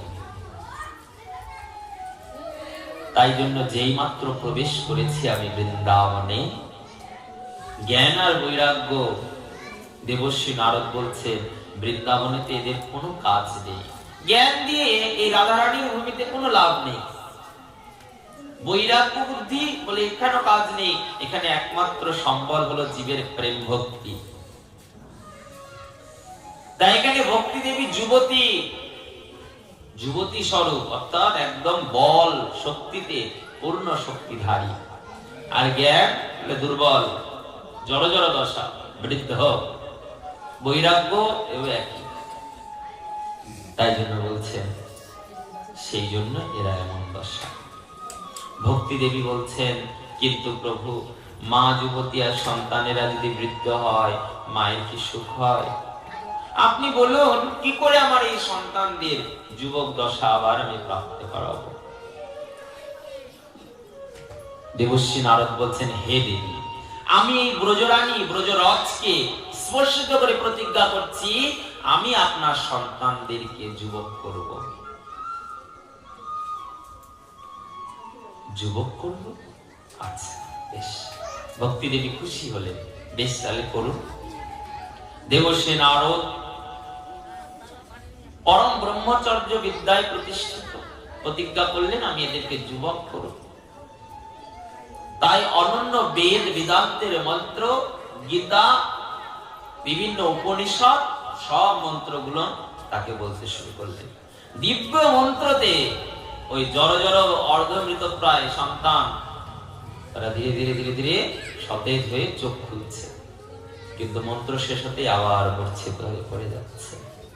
আবার মন্ত্র পাঠ করছেন, বেদান্তের মন্ত্র শোনাচ্ছেন, উপনিষদের ভাষ্য শোনাচ্ছেন, কিন্তু যতক্ষণ বলছে ততক্ষণ একটু চোখ মেলে চাইছে, আবার শেষ হতেই চোখ বন্ধ। দেবর্ষি নারদ এইভাবে শত প্রচেষ্টা করলেন, কিন্তু কোনো কিছু দিয়েই ভক্তি দেবীর দুই সন্তানকে যুবক দশা আনা গেল না। নারদ মনে মনে ভাবছে, আমি তো প্রতিজ্ঞা করেছি, এখন যদি না করতে পারি তবে তো অপরাধ হবে, কি করব? চিন্তিত হলেন। নিজ পিতা আদি পিতা ব্রহ্মার শরণ নিলেন। আকাশে গর্জন হলো, আকাশ থেকে দৈববাণী হলো, হে দেবর্ষি, এই জ্ঞান আর বৈরাগ্যের যদি তুমি পুনর্যৌবন দশা, যুবক দশা আনতে চাও, তাহলে তোমাকে সৎকর্ম করতে হবে। দেবর্ষি নারদ বললেন, তাহলে যেটা করছি এটা কি অসৎকর্ম? আমি যে বেদের মন্ত্র শোনাচ্ছি, উপনিষদের বেদান্তের মন্ত্র, উপনিষদের ভাষ্য শোনাচ্ছি, গীতা শোনাচ্ছি, এগুলো কি অসৎ? সৎকর্ম তাহলে আবার কি? আকাশ থেকে দৈববাণী হলে সেই কর্ম তো তোমাকে কোন সাধু পরমাত্মারাই বলতে পারবে, আমি পারবো না বলে আকাশ থেকে দৈববাণী বন্ধ হয়ে গেল। সমস্যা। উপদেশ কি পেলেন? যে এই জ্ঞান বৈরাগ্যের যদি যুবক দশা ফেরত আনতে হয়, তোমাকে সৎ কর্ম করতে হবে। নারদের মাথায় ঢুকলো না সৎ কর্মটা আবার কি। ভাবলেন, আমি না জানলে কি হবে, উত্তর খুঁজবো। উত্তর খোঁজার জন্য তিনি বেরিয়ে পড়লেন সব জায়গায়, সবার কাছে। এবার নারদ উত্তর খুঁজতে, সাক্ষাৎ ব্রহ্মার তো নয়, তাকে যদি উত্তর না দেওয়া যায় তাহলে কালকে আনন্দবাজার পত্রিকায় নাম বেরিয়ে যাবে। ও সর্বনাশ! যত যত সাধু পরমাত্মারা ছিলেন সবাই নারদ আসার কথা শুনে একদম আশ্রম মন্দির ছেড়ে পালায়। নারদ জিজ্ঞাসা করবে, আর উত্তর না দিতে পারলে তো সমস্যা। কেউ কেউ তো নারদকে দেখে আগেই সমাধিস্থ, ধ্যানস্থ হয়ে যায় ভয়ে। আবার কোথাও যদি একটু জোর করে ঢুকেছে, দেখছে কিছু করছে, বলুন আমার এই উত্তর দিন, সঙ্গে সঙ্গে মুখ বন্ধ, মৌন। শিষ্যরা বলছেন, আমাদের গুরুদেব মৌন হয়েছে গো। বলে, তাই নাকি? বলে, হ্যাঁ, আজকে কথা বলবেন না। ও আজকে বলবে না, তাহলে কালকে বলবে, তাহলে থাকি। বলে, না না, আগামী 12 বছর আর কথাই বলবে না। নারদ বলে, সমস্যা? 12 বছর? কবে থেকেই ব্রত নিল? বলে, এখন থেকেই। নারদের ভয়ে। নারদ প্রশ্ন করবে আর আমি উত্তর দিতে পারবো না, এই ভয়। দেবর্ষি নারদ তাই সমস্ত স্থান পরিভ্রমণ করেও কিছুতে বুঝতে পারছেন না সৎকর্ম কি। তাই দুঃখিত মূর্ছিত হয়ে ঘুরতে ঘুরতে তিনি এসে পৌঁছেছেন এই বদ্রী বিশালে বিরাট তীর্থে। দেখা হলো কার সঙ্গে? চতুর্শন। চতুর্শনকে বলেন, এই জন্য আমি দুঃখিত দাদা, আমি বুঝতে পারছি না এই জগতের সৎকর্মটা কি। চতুর্শনের 4 ভাই হেসে উঠলেন, হেসে বললেন, আমি তা বুঝতে পারছো না? এদমে সৎকর্মং মদিয়ং ভাগবত সাধনা। এই কলিযুগের একমাত্র সৎ কর্ম হলো ভাগবত কথা সাধন। দেবর্ষি নারদ বললেন, তাহলে আমি যে বেদ বেদান্ত, এই বেদান্তেরই তো সার হলো ভাগবত। আমি তো বেদান্তের মন্ত্রগুলোই বলেছিলাম, আমি কি সেগুলো বলিনি? তুমি অদ্ভুত কথা বলছো। সৎকর্ম ভাগবত হবে, আমি ভাগবতে যেটা বৃহৎ রূপ, সারাংশ ভাগবত, তার যেটা বৃহৎ রূপ আমি সেটা দিয়েছি, তাতে ফিরল না। আর এই ভাগবতে তার কি জ্ঞান বৈরাগ্যে নবযৌবন দশা আসবে? বলে, হ্যাঁ গো, একমাত্র ভাগবতেই আসবে, অন্য কিছুর দ্বারা নয়। বলে আমি বেদান্ত বললাম যে, বলছে এখন তোমাকে কেমন করে বলি বলো তো? মালদার আম তো বিখ্যাত আপনাদের, মনে করো কাউকে একটা মালদার বড় আম দিয়েছ খাওয়ার জন্য, তো স্বাদও আপনাদের মালদার আমের খুব ভালো। এখন কেউ যদি এই আম খেতে খেতে মনে ভাবে, বারে বা আমটার এত স্বাদ, তাহলে আমের গাছটার কত স্বাদ হবে, কেউ যদি ভাবে, আর গিয়ে যদি গাছের গোড়ায় গিয়ে কামড়ায়, স্বাদ পাবে? পাওয়া যাবে কি গাছের গোড়া কামড়ালে? পাওয়া যাবে। দেবশ্রী নারদ বলেন, আমি আবার কখন আম খেতে চাইলাম? আমের কথা কেন এলো? আচ্ছা তুমি বুঝছিলে না। তাহলে মনে করে তোমার ঘরে কোনো একজন সাধু এসেছে, তোমার মনে মনে স্বাদ হলো যে সাধুকে আমি ওই ঘিয়েতে লুচি ভেজে খাওয়াবো, কিন্তু তুমি ঘরে গিয়ে দেখলে তোমার ঘরে ঘি নেই। মনে পড়লো ঘি তো দুধ থেকে তৈরি হয়, তাহলে দুধ গরম করে তার মধ্যে লুচি ভাজি হবে? হবে না। বিশেষ পদ্ধতির দ্বারা দুধ থেকে ঘি বের করতে হবে। দেবশ্রী নারদ বলেন, কিছু মাথায় ঢুকছে না, আপনার লোকে নেই। আচ্ছা তুমি মনে করো প্রদীপ জ্বালাবে ঘি দিয়ে, ঘি বাড়িতে নেই, তো ঘি তো দুধ থেকে আসে, তাহলে দুধ ঢেলে দিয়ে কি প্রদীপ জ্বালাতে পারবে কখনো? ও আচ্ছা বুঝেছি, প্রদীপ জ্বালাতে গেলে ঘৃত তত্ত্বের প্রয়োজন, যেটা দুগ্ধের স্বরূপকে নিঃসৃত করে দিব্য পরম স্বরূপে এই জগতে প্রাপ্ত হয়। বুঝেছি এইবার। অর্থাৎ বেদ বেদান্ত তো বৃক্ষ, তার অমৃতময় ফল হলো শ্রীমদ ভাগবত। গাছে ওই স্বাদ আস্বাদন হবে না যেটা ফলের মধ্যে আছে। নিগম কল্প তরুর গলিতম ফলম, ওই দেব প্রাপ্ত বৈকুণ্ঠের দিব্য কল্পতরুর বিগলিত ধারা স্রোত স্বরূপ হলে এই দিব্য ভাগবত মই মূর্তি। এই কথা আস্বাদন করতে হবে আমাদেরকে, এর দ্বারা কৃপা লাভ করতে হবে। নারদ বলছে, বুঝতে পেরেছি, তাহলে ভাগবত কথা শুনতে হবে। কিন্তু কোথায় শোনা যাবে? এই তো গঙ্গার ধারা, এখানে আনন্দ নামক ঘাটে ভাগবত। গঙ্গার পাশে হলে সমস্যা নেই, কেন? গঙ্গার তটে স্থান আছে, সুশীতল অশ্বত্থ বৃক্ষের ছায়া আছে, জল আছে, পানও করা যাবে, আবার অবগাহনও করা যাবে। এমন যোগ্য অলকানন্দ, মানে গঙ্গা যখন পূর্ণ প্রবাহ উপরে আছে না, আরো পবিত্র জল, কোনো দূষণও নেই সেখানে, এটা পান করা যায় নিঃসন্দেহে। তাহলে এটা পানও হবে, অবগাহনও হবে। সঙ্গে তটে অনেক স্থান, এখানে ভক্তদের ভাগবত প্রসঙ্গ হলে পরে ভক্তদের বসার আস্বাদনের সুযোগটা ঠিক রাখতে হয়। ভক্তরা যেন কখনো বিশৃঙ্খলা পরিস্থিতির মধ্যে না পড়ে, ভক্তদেরকে উপযুক্ত স্থান দিতে হয় হরিকথা আস্বাদনে, তার জন্য উপযুক্ত জায়গার প্রয়োজন। তাই বলছেন এখানে স্থানও ভালো আছে, তাহলে এখানে ভাগবত কথা হয়। কিন্তু শোনো, ভাগবত কথা এমনি এমনি করলে হয় না, ভাগবতে সকলকে আমন্ত্রণ দিতে হয়। ভগবান বলছে, আমি একা তো আনন্দ পাই না, আমি আনন্দ পাই কখন? যখন আমার সঙ্গে আরো ভক্তরা আসবে, তারা আরো এক দুইজন ভক্তকে সঙ্গে নিয়ে এসে হরিকথা আস্বাদন করবে, তবে ভগবান তৃপ্ত হন। তো বলছেন আমি তাতে তৃপ্ত হই না, আমি তৃপ্ত হই কখন? যখন আরো আরো ভক্তরা এসে স্থান পায়। তাই 9 মুনি নবঋষি, ওই অরিত্রী, মরিচ, ভৃগু, বশিষ্ঠ, অঙ্গিরা, পরাশর, এই ঋষিমুনিরা চতুর্দিকে সংবাদ পাঠাতে শুরু করলেন, শুনেছ তোমাদের অরবিন্দ পার্কে 7 দিন ভাগবত কথা হবে, যারা যারা যেখানে আছে সবাই আসবে, 7 দিবস যাবৎ ভগবানের অপ্রাকৃত কথা শোনা যাবে। আর বলে দিলেন তোমরা যাকে পারবে তাকেও বলবে, কেন? ভগবান এতে খুশি হয়, ভগবান আচার বিচারে ভগবান খুশি হয় কিসে? আমার ভক্ত আরো 2 জন ভক্তকে হরিকথা শ্রবণের কীর্তনের সুযোগ করে দিচ্ছে। তাই সকলকে বলতে হবে। সবাই সবাইকে বলছে। কে কে এলেন? সমস্ত দেবদেবীরা ছদ্ম ব্রাহ্মণ আর ব্রাহ্মণী বেশে এলেন, ছদ্মবেশে।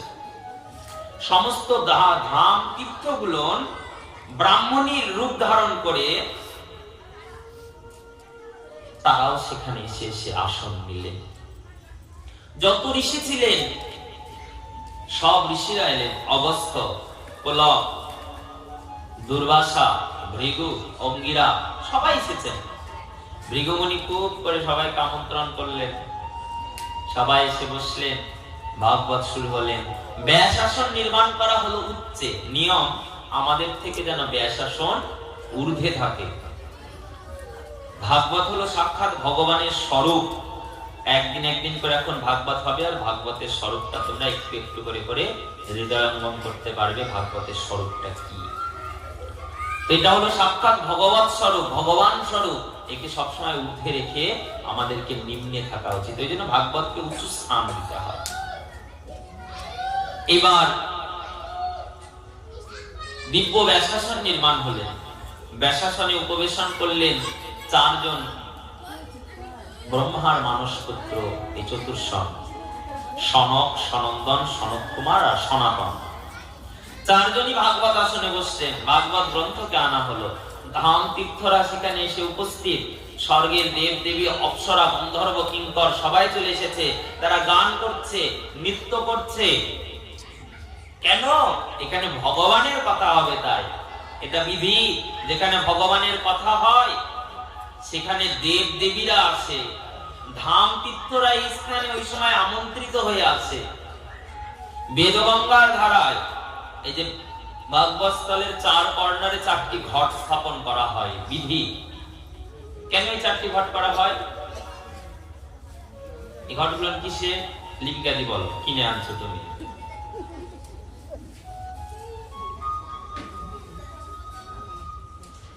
কি জন্য চারটি ঘট আছে বলো তো? এই চারটি ঘট হলো চারটি বেদ। চার বেদ চতুর্কোণে অধিষ্ঠিত, মধ্যে মধ্যমণি ভাগবত ঘট বিরাজিত। সবাই আছে। আর কে আছে? সর্বতীর্থ বাড়ি ওই ঘট মধ্যে পরিপূর্ণ করা হয়েছে। আম্রপল্লব ছড়া দিয়ে সমস্ত দেবলোক আদি। কয়টা করে পল্লবের পাতা? আমরা বিশেষত পাতা পাই বলি 5টি পাতা দিই না, এরপর 7টা 9টা 8টা দেওয়া হয়। 5টা হলো আমাদের এই শরীরের 5টি ইন্দ্রিয়, পঞ্চ ইন্দ্রিয়। একটা বোটা, ডাটা থাকে না একটা, ওটা জলে ঢুকিয়ে দিতে হয়। বোটাটা হলো মন। জল, জল হলো ভক্তি, তরল, তাতে ডুববে। অর্থাৎ ইন্দ্রিয়কে মনের দ্বারা ভক্তিতে ডোবানো হবে। ঘটটা মাটি। একটা ঘট বানাতে 5টি তত্ত্ব লাগে। এই যে ক্ষিতি, অপ, তেজ, মরুদ, বম, এই 5টাই মাটির ঘটে আছে। ক্ষিতি মানে মাটি, মাটি দিয়ে তৈরি। ভূমি, বায়ু, জল, অগ্নি আর আকাশ, এই তো 5টা পঞ্চভৌতিক। এই ঘরটার মধ্যে 5টাই আছে। মাটি আছে, ভিতরে জল আছে, শূন্য স্থানে বায়ু আছে, ওটাকে বলা হয় ঘটাকাশ। আর এই ঘরটা বানাতে আগুনের তাপ দিয়ে পোড়ানো হয়েছে। আমাদের দেহ যেমন পঞ্চভৌতিক, এই ঘরটা হলো আমাদের দেহের স্বরূপ। স্থাপন হয়েছে কার উপরে? ধান্য, দুর্বা, পঞ্চশস্য আর তরল সরল মৃত্তিকা। ঘট বসা দেখলে তার নিচে মাটি দিয়ে দেওয়া হয়েছে। ওই কাদা মাটিটা হলো আকুলতার প্রতীক, করুণার প্রতীক। তাতে স্থাপিত হয়েছে মঙ্গল ঘট। ভক্তি বাড়িতে পূর্ণ। পঞ্চ ইন্দ্রিয় মনে সংযুক্ত হয়ে জলে ডুব দিয়েছে। তার উপরে দেওয়া হয়েছে কি? সশীষ ডাব। ডাবের শীষটা কোন দিকে? উপর দিকে না নিচের দিকে? উপর দিকে। ঠিক দেওয়া আছে তো? ওটা হলো এই ভক্তির ফল। ফলের গতি কি? শিশুর্ধে। ভক্তিময় ভাগবতের শ্রবণের ফল হলো ঊর্ধ্বগতি, নিত্য গোলকের দিকে ধাবিত হবে। ইশারা করে দিয়েছে উপরে, শ্রবণ করো ভক্তিযুক্ত ভাবে, 7 দিন ধরে করুণা হবে ভক্তি প্রাপ্তি, ঊর্ধ্বগতি। তার উপরে দেওয়া হয়েছে মস্তকে আভরণ। আভরণ কেন? ঢাকা, এই যে আমরা মাথায় কাপড় দিচ্ছি না, আভরণ মানে ঢেকে দেওয়া হচ্ছে। কোথা থেকে? এই সংসারের বিষয় আসক্তি, মোহ, মায়া, বন্ধন থেকে ঢেকে দেওয়া হয়েছে। কেন? ভক্তি যেন এই 7 দিন সংযতনে থাকে, ফলটাতে যেন অন্য কিছু না পড়ে। এই যে শুনবে, কায় মনকে প্রস্তুত করবে এই 7 দিন।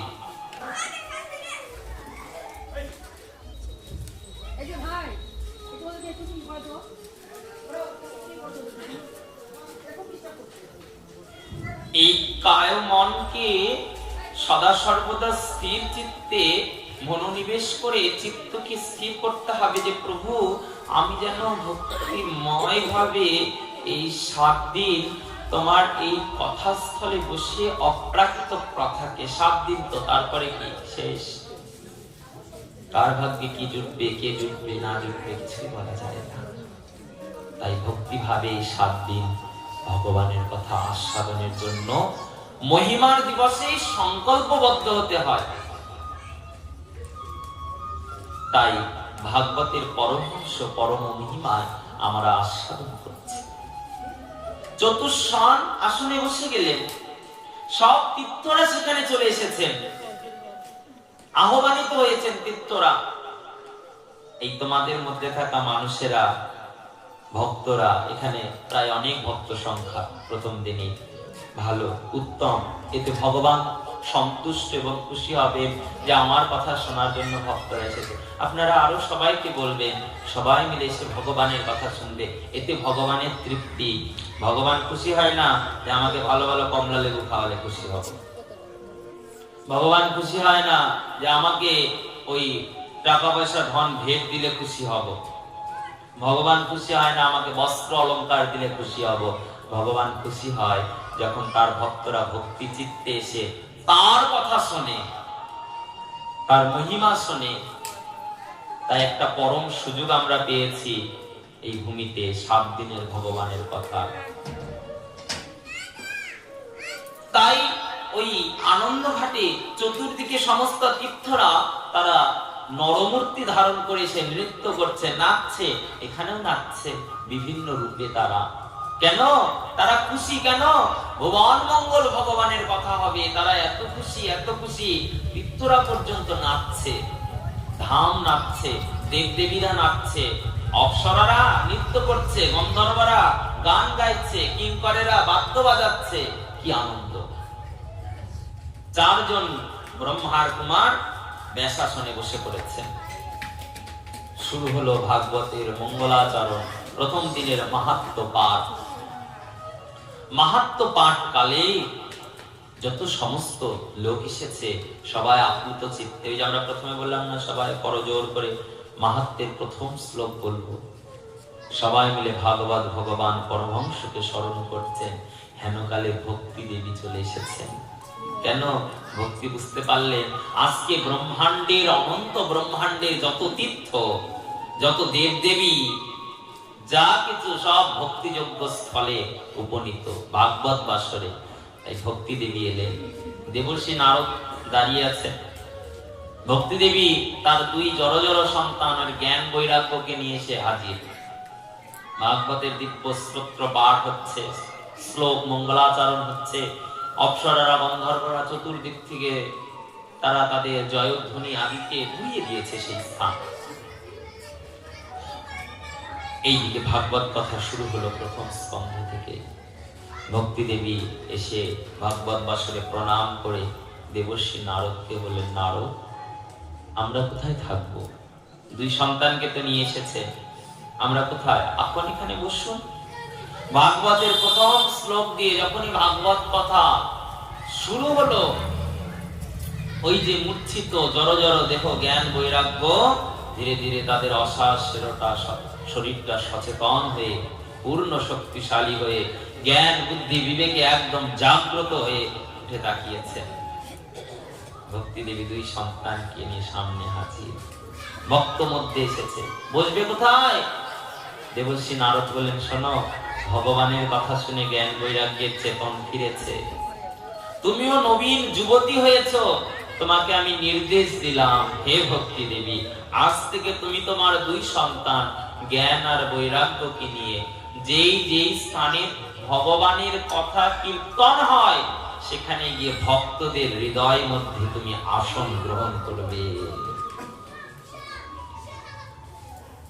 নির্দেশ দিলেন ভক্তি দেবীকে। ভক্তি দেবী তাই করলেন। এই যে আজকে আছো, আজকে ভক্তি দেবী সকলের হৃদয়ের মধ্যে আসন নেবে। কেন? ভক্তি দেবীর চিত্তের লালসা, আমি 7 দিন যেন ভগবানের কথা শুনি, এই নরজন্মের সার্থকতা যেন আমি এই ভাগবত মহিমায় আস্বাদন করতে পারি। এই জন্য ভক্তি দেবী আপ্লুত চিত্তে অপেক্ষা করেন। ভক্তি দেবী বসলেন, দিব্য ভাগবত কথা অগ্রসর হলো।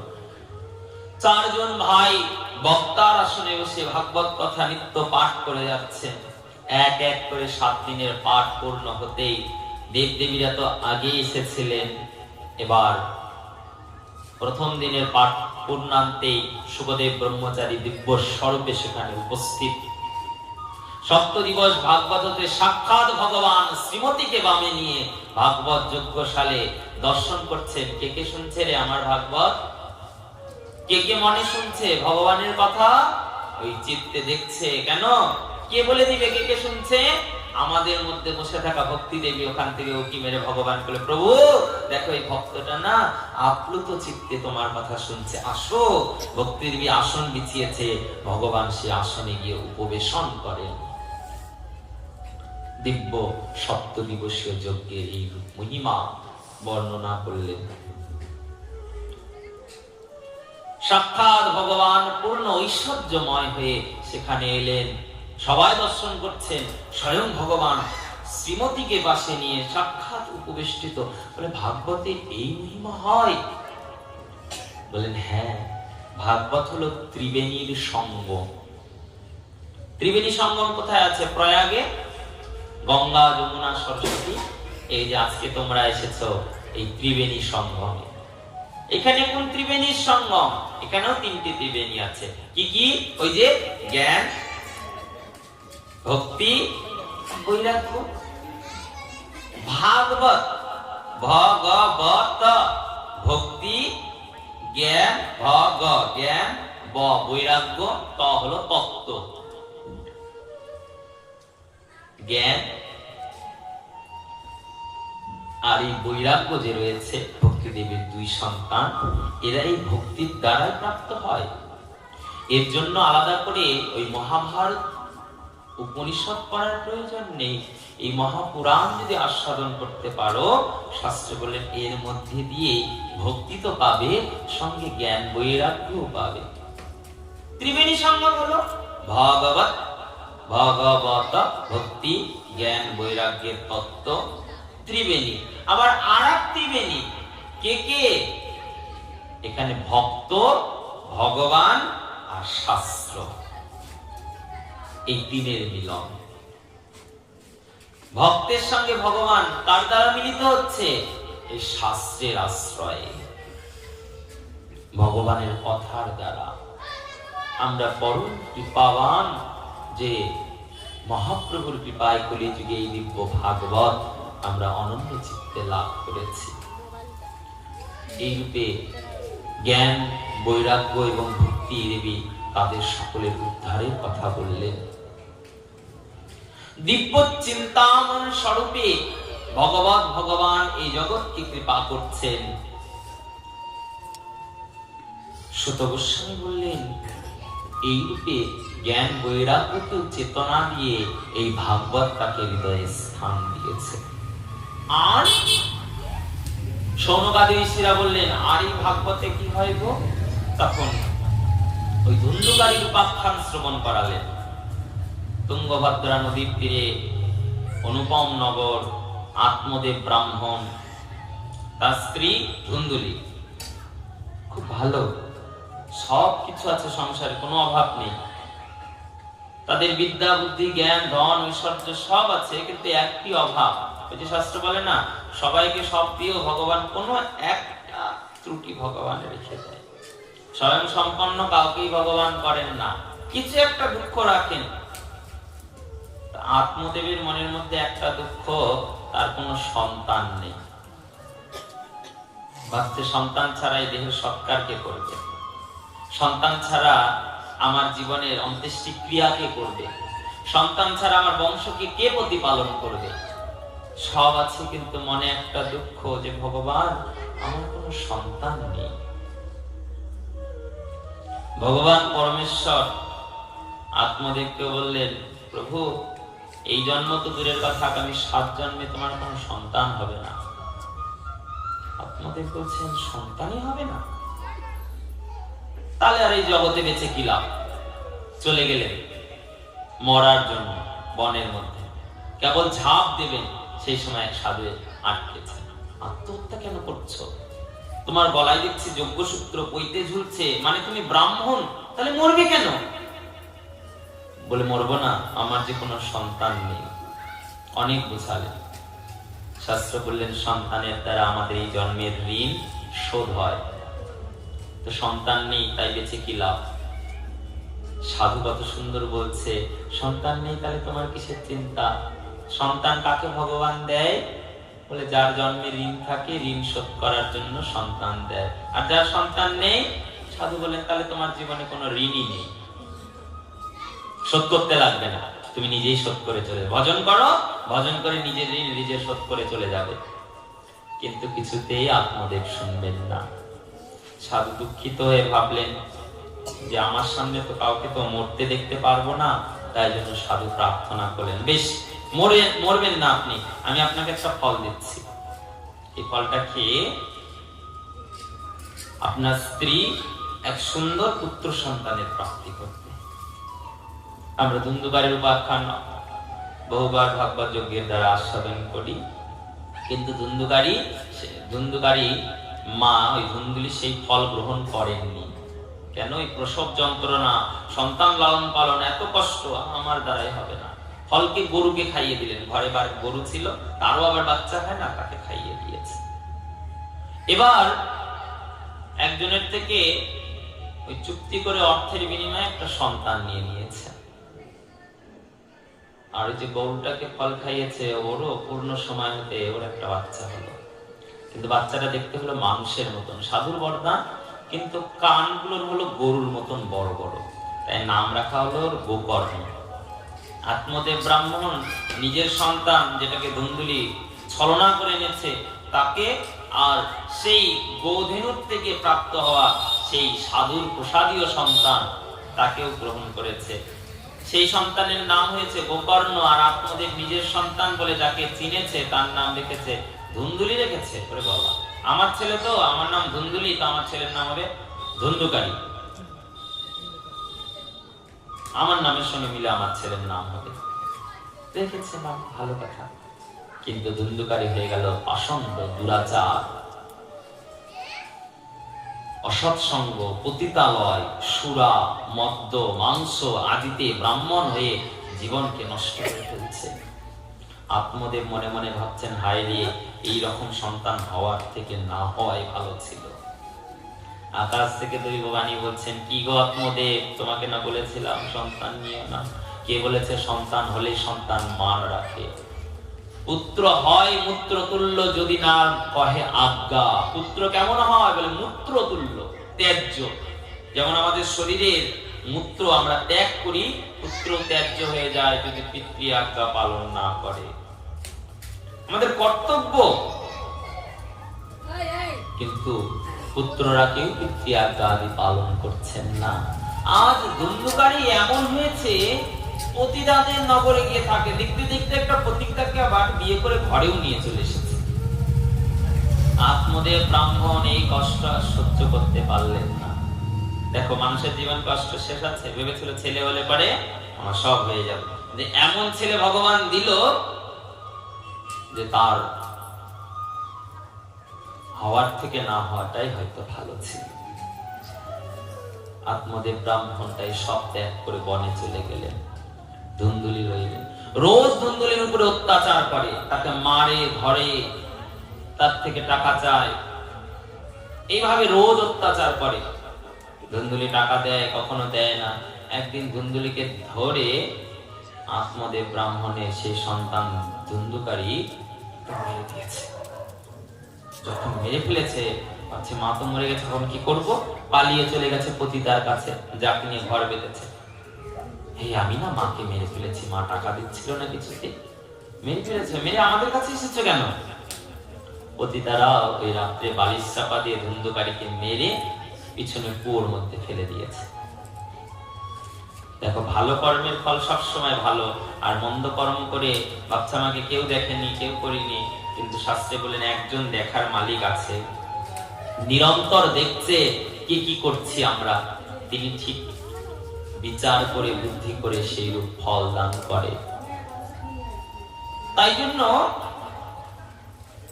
সেই ধুন্ধুকারীকে তো কুয়োর মধ্যে ফেলে দিয়েছে, ধুন্ধুকারী প্রেতাত্মা লাভ করলেন। আর ওই প্রেতাত্মা লাভ করে স্বপ্নের মধ্যে গোকর্ণকে বললেন, দাদা, পতিতারা আমাকে মেরে ফেলে দিয়েছে, তুমি আমার উদ্ধারের ব্যবস্থা করো। কি করে উদ্ধারের ব্যবস্থা হবে? আত্মার উদ্ধারের জন্য গয়ায় বিষ্ণুপাদ পদ্মে পিণ্ডদান করতে হয়।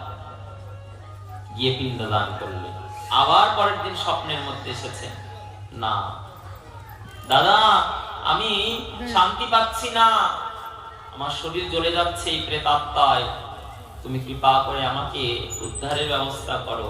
আবার পিণ্ডদান করলেন, তবুও হলো না। একবার দুবার করতে করতে শতবার গয়ায় পিণ্ডদান করলেন, কিন্তু কিছুতেই ধুন্ধুকারী উদ্ধার হলো না। গোকর্ণ ছিল সূর্যদেবের উপাসক। আমাদের জগতে 5 ধরনের উপাসনা রয়েছে, পদ্ধতি, 5 ধরনের ভক্ত উপাসক পদ্ধতি রয়েছে। প্রথমটা হলো গানপত্য। গানপত্য হলো যারা ওই গণপতি গণেশের উপাসনা করে। দ্বিতীয় হলো সৈর। সৈর হলো যারা সূর্যদেবের উপাসনা করে। তৃতীয় হলো শৈব, যারা শিবের উপাসনা করে। চতুর্থ হলো শাক্ত, যারা দেবীর উপাসনা করে। আর পঞ্চম হলো বৈষ্ণব, যারা বিষ্ণুর উপাসনা করে। তো এই গোকর্ণরা, এই আত্মদেব ব্রাহ্মণ, এরা ছিল শৈর, অর্থাৎ সূর্যের উপাসক, সূর্য ভগবানের উপাসক। সূর্যদেবের উপাসনা করে প্রার্থনা করলেন। সূর্যদেব বললেন, শোনো গোকর্ণ, তুমি যদি তোমার ভাইয়ের উদ্ধার চাও, তাহলে তোমাকে সৎকর্ম করতে হবে। কি? এবহ ভাগবতম সপ্ত দিবসাম, তোমাকে 7 দিবসীয় ভাগবত যজ্ঞ করতে হবে, তবে তোমার উদ্ধার। গোকর্ণ তাই করলেন, দিব্য ভাগবতের আয়োজন করলেন। একটি লাল বসন পরিবৃত্ত সপ্ত গাঢ় যুক্ত, প্রেতাত্মারা সব জায়গায় বসতে পারে না, লাল আসন পরিবৃত্ত করে দিয়ে সপ্ত গ্রন্থি যুক্ত বাঁশ আদি, যেগুলো অপবিত্র বস্তু, যেটাতে ভগবান সহজে বসে না, সেগুলোতে প্রেতাত্মা বসে। সেখানে লাল আসন করে দিয়ে বসতে দিতে হয়, যেন প্রেতাত্মা সেখানে বসে। এবার 7 দিন ধরে ভাগবত হলো। অনেক শ্রোতা ভক্ত ভাগবতে এলো। ভাগবত শেষে স্বর্গ থেকে দিব্য বিমান এলো। কার জন্য? ধুন্ধুকারীর জন্য, তার আত্মার মুক্তি। প্রত্যেকদিন পাঠ শেষ হয়, একটি করে কাঠ ফাটতে ফাটতে সপ্ত গ্রন্থি পেটে আত্মা মুক্ত হয়ে গেল, প্রেতজনি থেকে মুক্ত হয়ে গেল, আর সে চলে গেল ভগবানের ধামে। অনেক শ্রোতা ছিল, সবাই বলছেন, আচ্ছা প্রভু, আমরাও তো ভাগবতে এলাম, কিন্তু আমরা তো, আমাদের জন্য তো রথ এলো না। গোকর্ণ বলছে, সত্যি তো, সবার জন্য রথ আসবে, একটা রথ কেন? সূর্য ভগবানের কাছে প্রার্থনা করলেন। ভগবান সূর্যদেব বললেন, শোনো গোকর্ণ, সবাই ভাগবত শুনেছেন, কিন্তু আত্মবাদ রূপে, মরণ কথা রূপে এই ভাগবত সকলে আস্বাদন করেনি। করেছে একমাত্র ধুন্ধুকারী। কেন? সে জানে আমি তো মরে পিশাচ হব, তার থেকে এই ভাগবত কথা শুনে জন্মকে উদ্ধার করব। তাই তার জন্য রথ এলো, আর কারো জন্য নয়। তাই ভাগবত কথা শুনতে হবে কি রূপে? আত্মজ রূপে, যে আমার এই জন্মের সার্থকতা এইটুকু কথার মধ্যে। 7 দিনের, সারা জীবন তো অনেক দিন কেটে গেল, অনেক বছর কেটে গেল, অনেক আয়ু কেটে গেল, সুখ দুঃখ সব চলে গেল। এবার চিত্তে জ্ঞান করতে হবে, এই 7 দিন যেন এই ভগবানের কথাটা আমার হৃদয়ের মধ্যে আবিষ্ট হয়। পরম প্রেমময় ভগবানের কথা যেন আমি ভক্তিযুক্ত চিত্তে আস্বাদন করতে পারি। এই আকাঙ্ক্ষা, এই বাসনা রেখে আস্বাদন করতে হবে। আবার যজ্ঞের আয়োজন হলো, 7 দিন হরি কথা হলো, সবাই এবার আত্মগত চিত্তে হরি কথা শুনলো। স্বর্গ থেকে অনন্য অনেক অনেক রথ পাঠিয়ে দিল, যত যত শ্রোতা এসেছেন সবাই দিব্যধাম গমন করলেন। এইরূপ হয় ভাগবত। যে আত্মার শতবার গয়ায় পিণ্ডদান, শ্রাদ্ধ, তর্পণে উদ্ধার হয় না, সেই অপবিত্র পিশাচ জনি থেকে পর্যন্ত একমাত্র ভাগবত চাইলে আমাদেরকে কৃপা করে উদ্ধার করে দিতে পারে। একমাত্র ভাগবত চাইলে প্রেম ভক্তির রাজ্যে পৌঁছে দিতে পারে। একমাত্র ভাগবত চাইলে আমাদের এই নরজন্মকে সার্থক করে দিতে পারে। সেই জন্য শ্রব্যতাম শ্রব্যতাম নিত্যম শ্রী ভাগবতম কথায়, সব সময় আমাদেরকে নিরন্তর এই ভগবানের অনন্য স্বরূপময় ভাগবত কথা আস্বাদন করতে হবে। সৌনকাদি ঋষিরা বলেন, এই ভাগবত কথার বিধি কি? বিধি তো অনেক আছে। 7 দিন 7 রাত্রি ভাগবত কথা হয়েছিল, অনাহারে ছিল, কোনো জল গ্রহণ হয়নি, কিন্তু কলিজীবের তো সম্ভব নয়। 7 দিন 7 রাত কথা হয়েছিল, সাধু ঋষিরা সব ফলাহারী হয়েছিল, কিন্তু কলিযুগের জীবের তো সম্ভব নয়। কিন্তু তবুও কি করতে হবে? এই 7 দিন সাত্ত্বিক আহার। কেন? মন যদি সাত্ত্বিক ভাবে না থাকে, ভগবানের কথা মনে প্রবেশ করবে না। উত্তেজিত দ্রব্য শরীরকে, মনকে উত্তেজিত করে ভক্তির বিরুদ্ধ আচরণ করবে। সাত্ত্বিক আহার করে ভগবানের নাম, কথা, কীর্তন শ্রবণের জন্য আগ্রহ রেখে এই 7 দিবস ভাগবত কথা শুনি। আজকে আমাদের প্রথম দিবস মহিমা আস্বাদনে। আমরা সংক্ষিপ্ত রূপে মহিমা আস্বাদন এখানে বিশ্রাম রাখবো। আগামীকাল